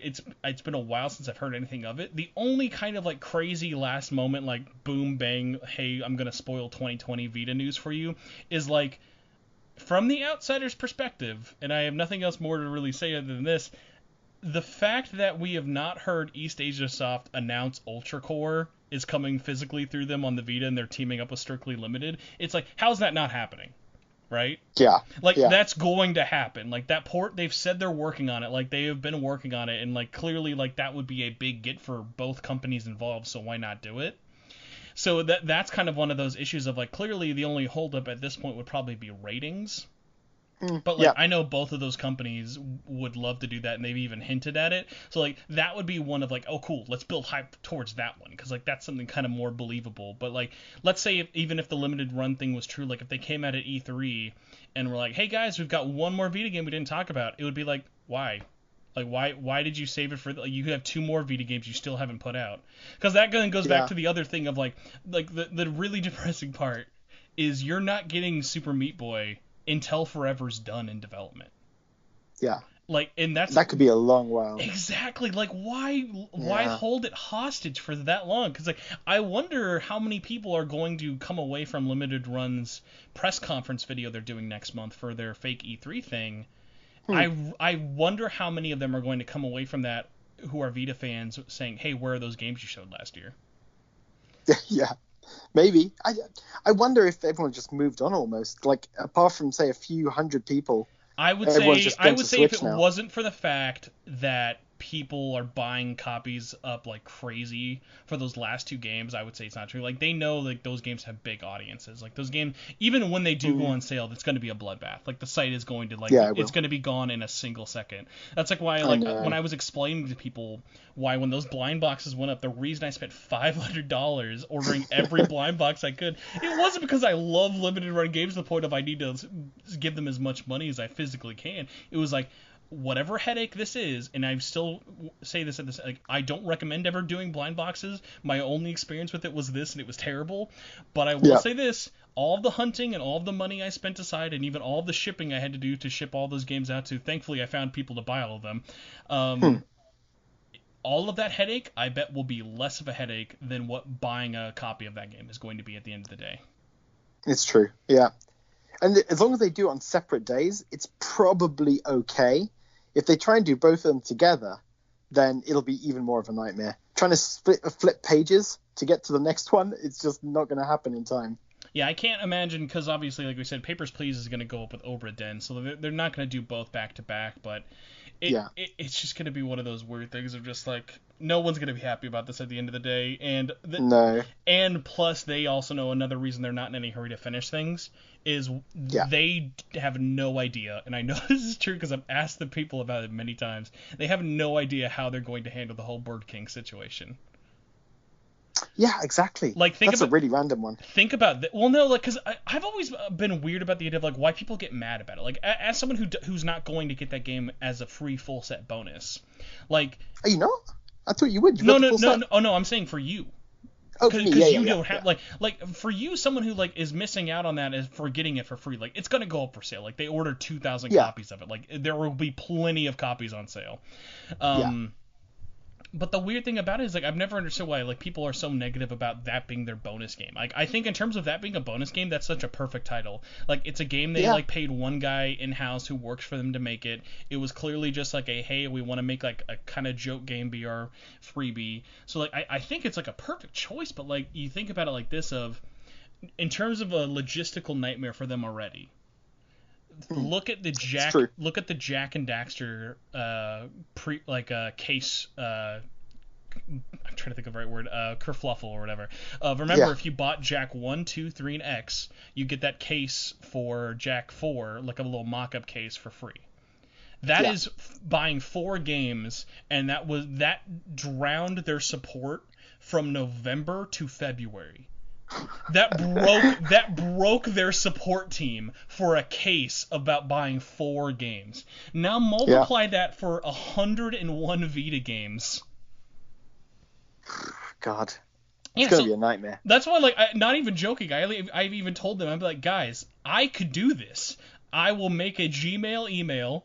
I will have people send me a picture of their whole collections with the fucking newspaper or whatever. Like, you could do it. You just gotta, like, it's gonna be tedious. It's gonna be stupid. But, like, there's no reason it would, like trying to make a system out of it would just ruin it. Like, because I think at the end of the day, both of us even know, as big as Vita Island is or whatever, how many people do you think realistically have all 101 games? Oh, can't be many. We're talking 100, maybe 200? 100, I think, is being generous. Yeah. Because, like, think about it like that. Like, that is at minimum, and obviously those prices gauge drastically. Like, that's a minimum of £25 times 100. Yeah. It can't be many people. Yeah, so it's just one of those things, like, why not just nip it in the bud? Because, like, it's just, it's going to be messy, it's going to be dumb, and I'm aware, like, it's so funny, like, they almost have, like, all these moments of, like, things that just destroy their customer service, whether it be things like hold orders or Celeste, like, all of those whole ordeals and stuff being, like, so funny of, like, it doesn't take much to make their entire support team apparently just get, like, hitting a brick wall. And I can't imagine, like, because, like, at the time, remember, they were pretty bullish about it. They said, hey, we're going to announce this full set game because it's like, hey, we want to thank you. Like, you've supported our first system. It is special to them in that case. And kind of like ending my point, I want to say, as a general fan of the system, not even really taking limited run into this perspective, how do you feel when you like see like people like Josh and Douglas have been posting a lot about all their full set collecting? I feel like, I don't know, and obviously like I might be biased or whatever, it feels weird to me when you are one of two companies holding the last 5 unreleased games hostage. It seems a little uncouth to be showing that you have full set collections of things that you are stopping other people from buying, you know? Yeah, it also made me kind of think, like, if you guys were big fans of Vita, maybe you would have had this already. Like, it would have been weird to think that I probably had a bigger collection than them, you know, minus a few weeks ago from when they seemed to be posting more pictures. But it was just like, you know, I kind of assumed they would have had this already or been like big fans already. So it just seemed a little weird that it was suddenly like, this is the thing they're collecting now. Yeah, from everything I've seen, Josh has always been like a full set collector, which I've voiced on my own. I will never understand it. There is like, outside of having it to have it, I've never met anyone who is a full set collector who like really enjoys and appreciates all those games. It just kind of seems very hollow to me. And from what I've heard on the Limited Run Games podcast, Douglas is literally just full set collecting now because he's stuck at home in quarantine with a bunch of money and has nothing to do with it. I'm not even saying that to be mean. That's like what he said. So it's like, I mean, hey, if you want to just like post your thousands of dollars of games you're buying and probably never, like, listen, I love the Vita. I will never play or even purchase a copy of Supremacy MMA. I don't want to live that life. I would rather spend my money on games that I'm going to play and make fun of for the rest of my life, like High School of the Dead, the Pachinko Machine. Like, I'd rather import games like that and be like, look at this weird game, as opposed to games that I'm like, no, this is just bad, I don't want this. Yeah, exactly. Yeah, like, one of my, like, things I really want to get, like, I couldn't make this a part of anything, but I'd love to have, like, a little one-on-one chat with that guy on Twitter who does, like, basically all the Switch marketing for all the companies, called JP. I would love to talk to him, just in terms of, like, I'm sure he's a nice guy. I genuinely need someone to explain to me how you can justify or rationalize Switch collecting. Because the way I've seen people who are full set Switch collecting, that's actually a problem. Like, listen, if you want to spend your money, go for it. But like, even me as like someone who like doesn't have like a wife and kids, like, how do you justify it? Like, because like even you and me, like, we have like be like, okay, well, like, we've talked about like, having to be like picky and choosy for games and stuff, because like, hey, money doesn't grow on trees. But like, I've seen these people like post on Twitter about like they're having genuine anxiety attacks because they're like, oh my god, I can't afford like all the Switch games this month. And it's like, you shouldn't have to collect like it's a gun to your head. Like, it should be fun. It shouldn't be like, and it goes back to my point of like, I hate seeing these people collecting just for collection's sake. Like, at the end of the day, there are going to be more people in the world with full Switch collections than even full limited run Vita collections. But like, are all those people playing My Horse Stable Academy? Are they playing BB and Tina? Like, I need to like it's just like, how do you do that to yourself? Like, I don't get it. I know, there's so many games for the Switch. It just, I feel the same. It just, I can't imagine trying to collect all of them, or even I've probably got like 70, 80 Switch physical games. And, you know, those are games I kind of wanted to have. I don't think I bought any kind of bad ones that, you know, kind of like, I don't normally go for the kind of the limited runs on those kind of ones. Although I did buy a few from Best Buy when I went to the States last December. But yeah, it's just so many games coming out every week. I just can't imagine collecting them all. Yeah, it's like when I see stuff like the Switch Corps hashtag, I don't look at that in the same way like I look at like Vita Island. Like, when I think of Vita Island, I think back on the Podcast Beyond days or PS I Love You days of like that really signifies, hey, we're a small community, but like we're really like tight knit. Like, we really do like, we enjoy playing the games that are on the system. When we do, like, I've genuinely had almost entirely positive interactions with anyone I know who is like a part of Vita Island. Whereas like Switch Corps is just like, hey man, buy this game, it's on Switch. Like, you guys don't need a community. Nintendo does not need sub communities. That's like It's true. because Josh, who's in the like little Vita Island group thing, like he's the one who started the like Switch Corps hashtag, right? Yeah, that's right. Yeah, Like yeah, I yeah. need to pick his brain as well of just like I wonder if there's a part of him and I have to just like ask like what was the point of starting that? Like when in the Switch's whole lifespan of over 3 years have they been like, guys, we're just such a marginalized group, we gotta get a hashtag. He buys everything, it seems like. He does. He's He's one of got those so people many as well, games. but it's just yeah, like Switch Corps, I just need to have an intervention with all of them and just be like, guys, we got to talk about this. I'm not your mom, but I'm sure most of you should not be buying all of this. Yeah, yeah. Like legitimately, I think we're gonna look back on people who have full Switch collections the way we look back at people with full Wii collections. Like no one looks at a full Wii collection with like pride of like, whoa, look, he did it. People look at that and just go like, wow, there's so many games you shouldn't have bought, dude. Yeah, so true. So true. I mean, to be fair, on the Vita, I've got like some bad games, but it's normally because I went in the bargain bucket that I grabbed them, like Michael Jackson or whatever. Hey man, shout out to Michael Jackson. What is it? The Experience? Yeah, something like that. Shout out to that for at least being like a weird rhythm game. Like I bought that game as well for like a $5, and I was like, I had no expectations. I'm a middling Michael Jackson music fan, but I was like, this is a good example of like what a weird Vita game. Like it's not terrible, it's not great. It definitely wasn't worth $40 at launch, but man, picking that up for like a bargain bin price, that's a great example of a game to like pick up. Like I could probably have more fun with Michael Jackson on Vita than like half of the random garbage games that come. Like I would rather play Michael Jackson on Vita than Hello Kitty Cookstar.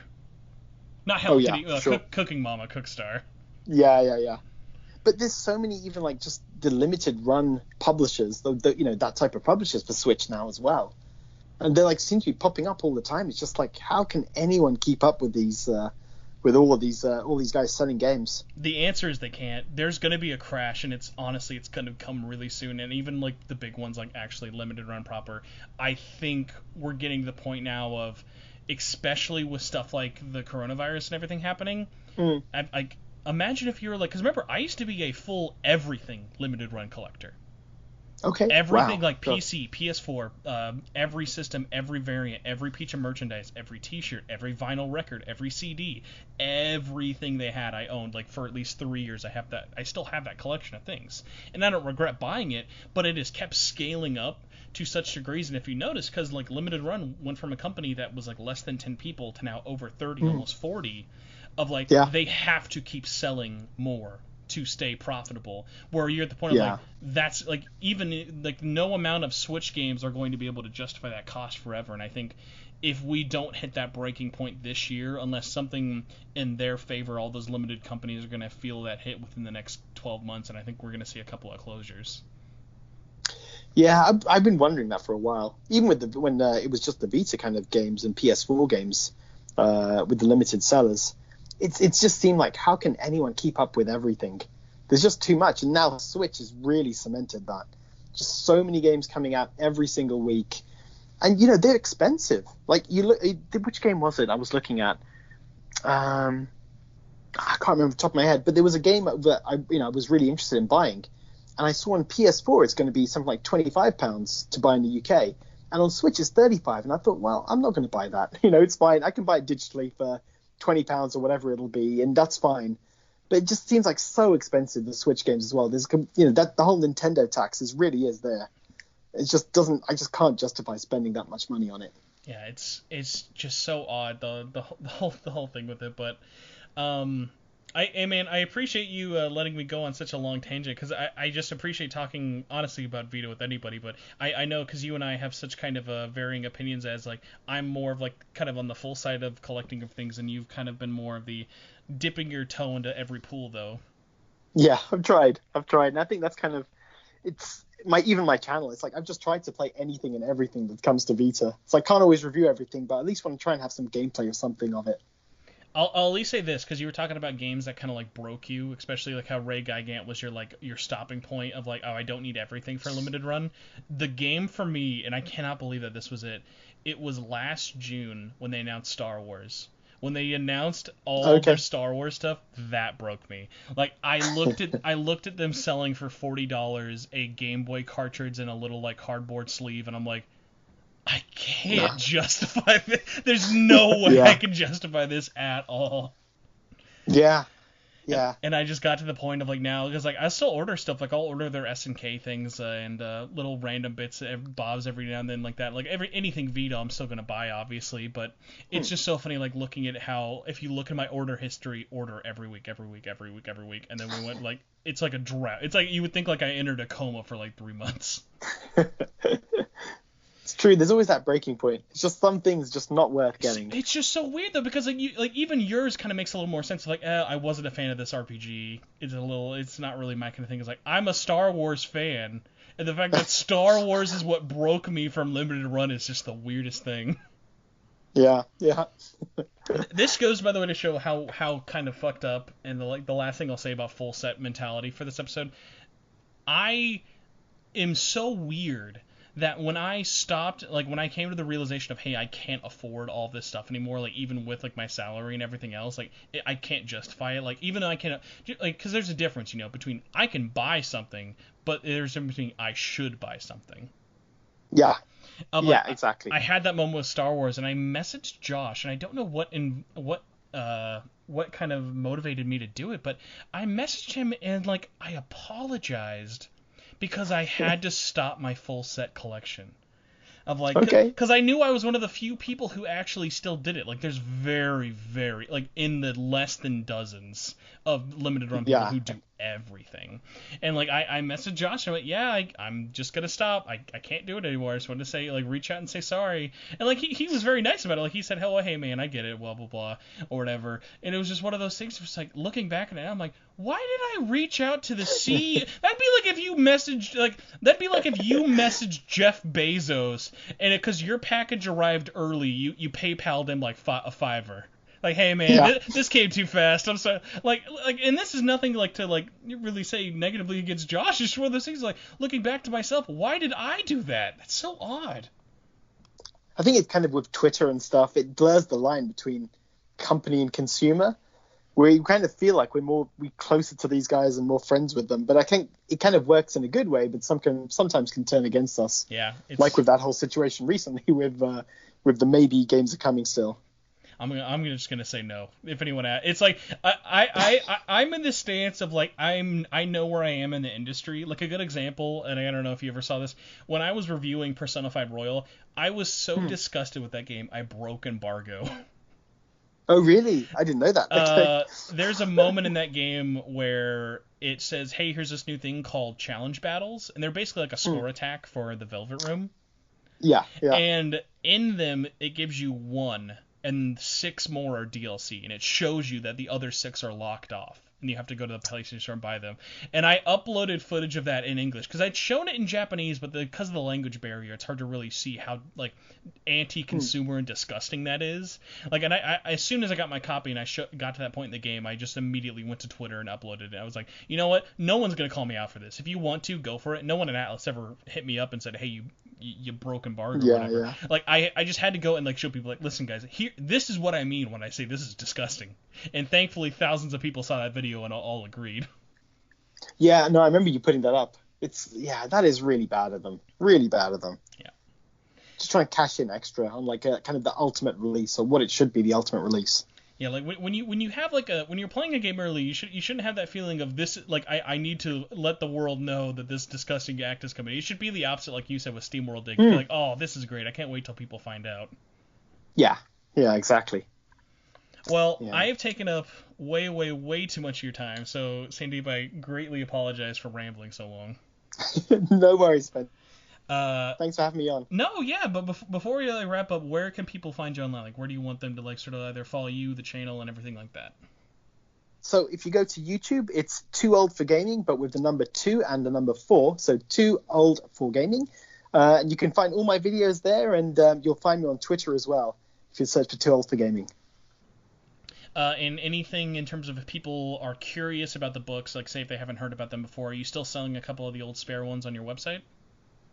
Not right now. I'm going to get the reprints done for books 1 and 2 in the next couple of months or so. Okay. But actually, my website is tooOldForGaming.com, again with 2 and 4, the numbers. So yeah, if anyone's interested, they're over there. They will be over there in the next few months if you want to grab a copy. Awesome. But yeah, thank you again. Thankfully, this is not my other podcast, so I have a whole lot less places for me to plug. So let's see if I still have the Twitter account. Okay, cool. I still do have the Twitter account for this. If you would like to follow this podcast's Twitter account, you can follow it at Vita Life Podcast. It's all one word. You can be the 78th follower. I have not tweeted in, let's see, the last time this was. I tweeted about year 1 of your book back in February of 2018, and the last time anything of real note was 2016 for like podcast. Wow, that seems crazy. Wow. But yeah, you can follow that there. You can follow me on Twitter. I am at Torchwood4SP, and then you can check out where this is going to be hosted just on my YouTube channel. So if you want to subscribe to that, I would be greatly appreciated. Or just searching Vita Life Podcast should bring it up, or my name, which is going to be Spencer Presley. I have to remind myself this isn't going on like my usual like RSS feeds like iTunes. Like I'm basically just going to throw this up on YouTube and be like, does anyone want to listen to this? So hey, if you guys enjoyed listening to us rambling about books, Vita, and publishers, please let me know in the comments below. And if you have people you would like me to try and bring onto the show, I am usually pretty good at wrangling people on to talk for way longer than they told me they would. But yeah, I guess with all that being said, goodbye everybody. And if you have anything else you want to say before whatever music I choose to play, now is your time to say it. No, nothing else from me. Just thanks for having me. All right. See you later, everybody.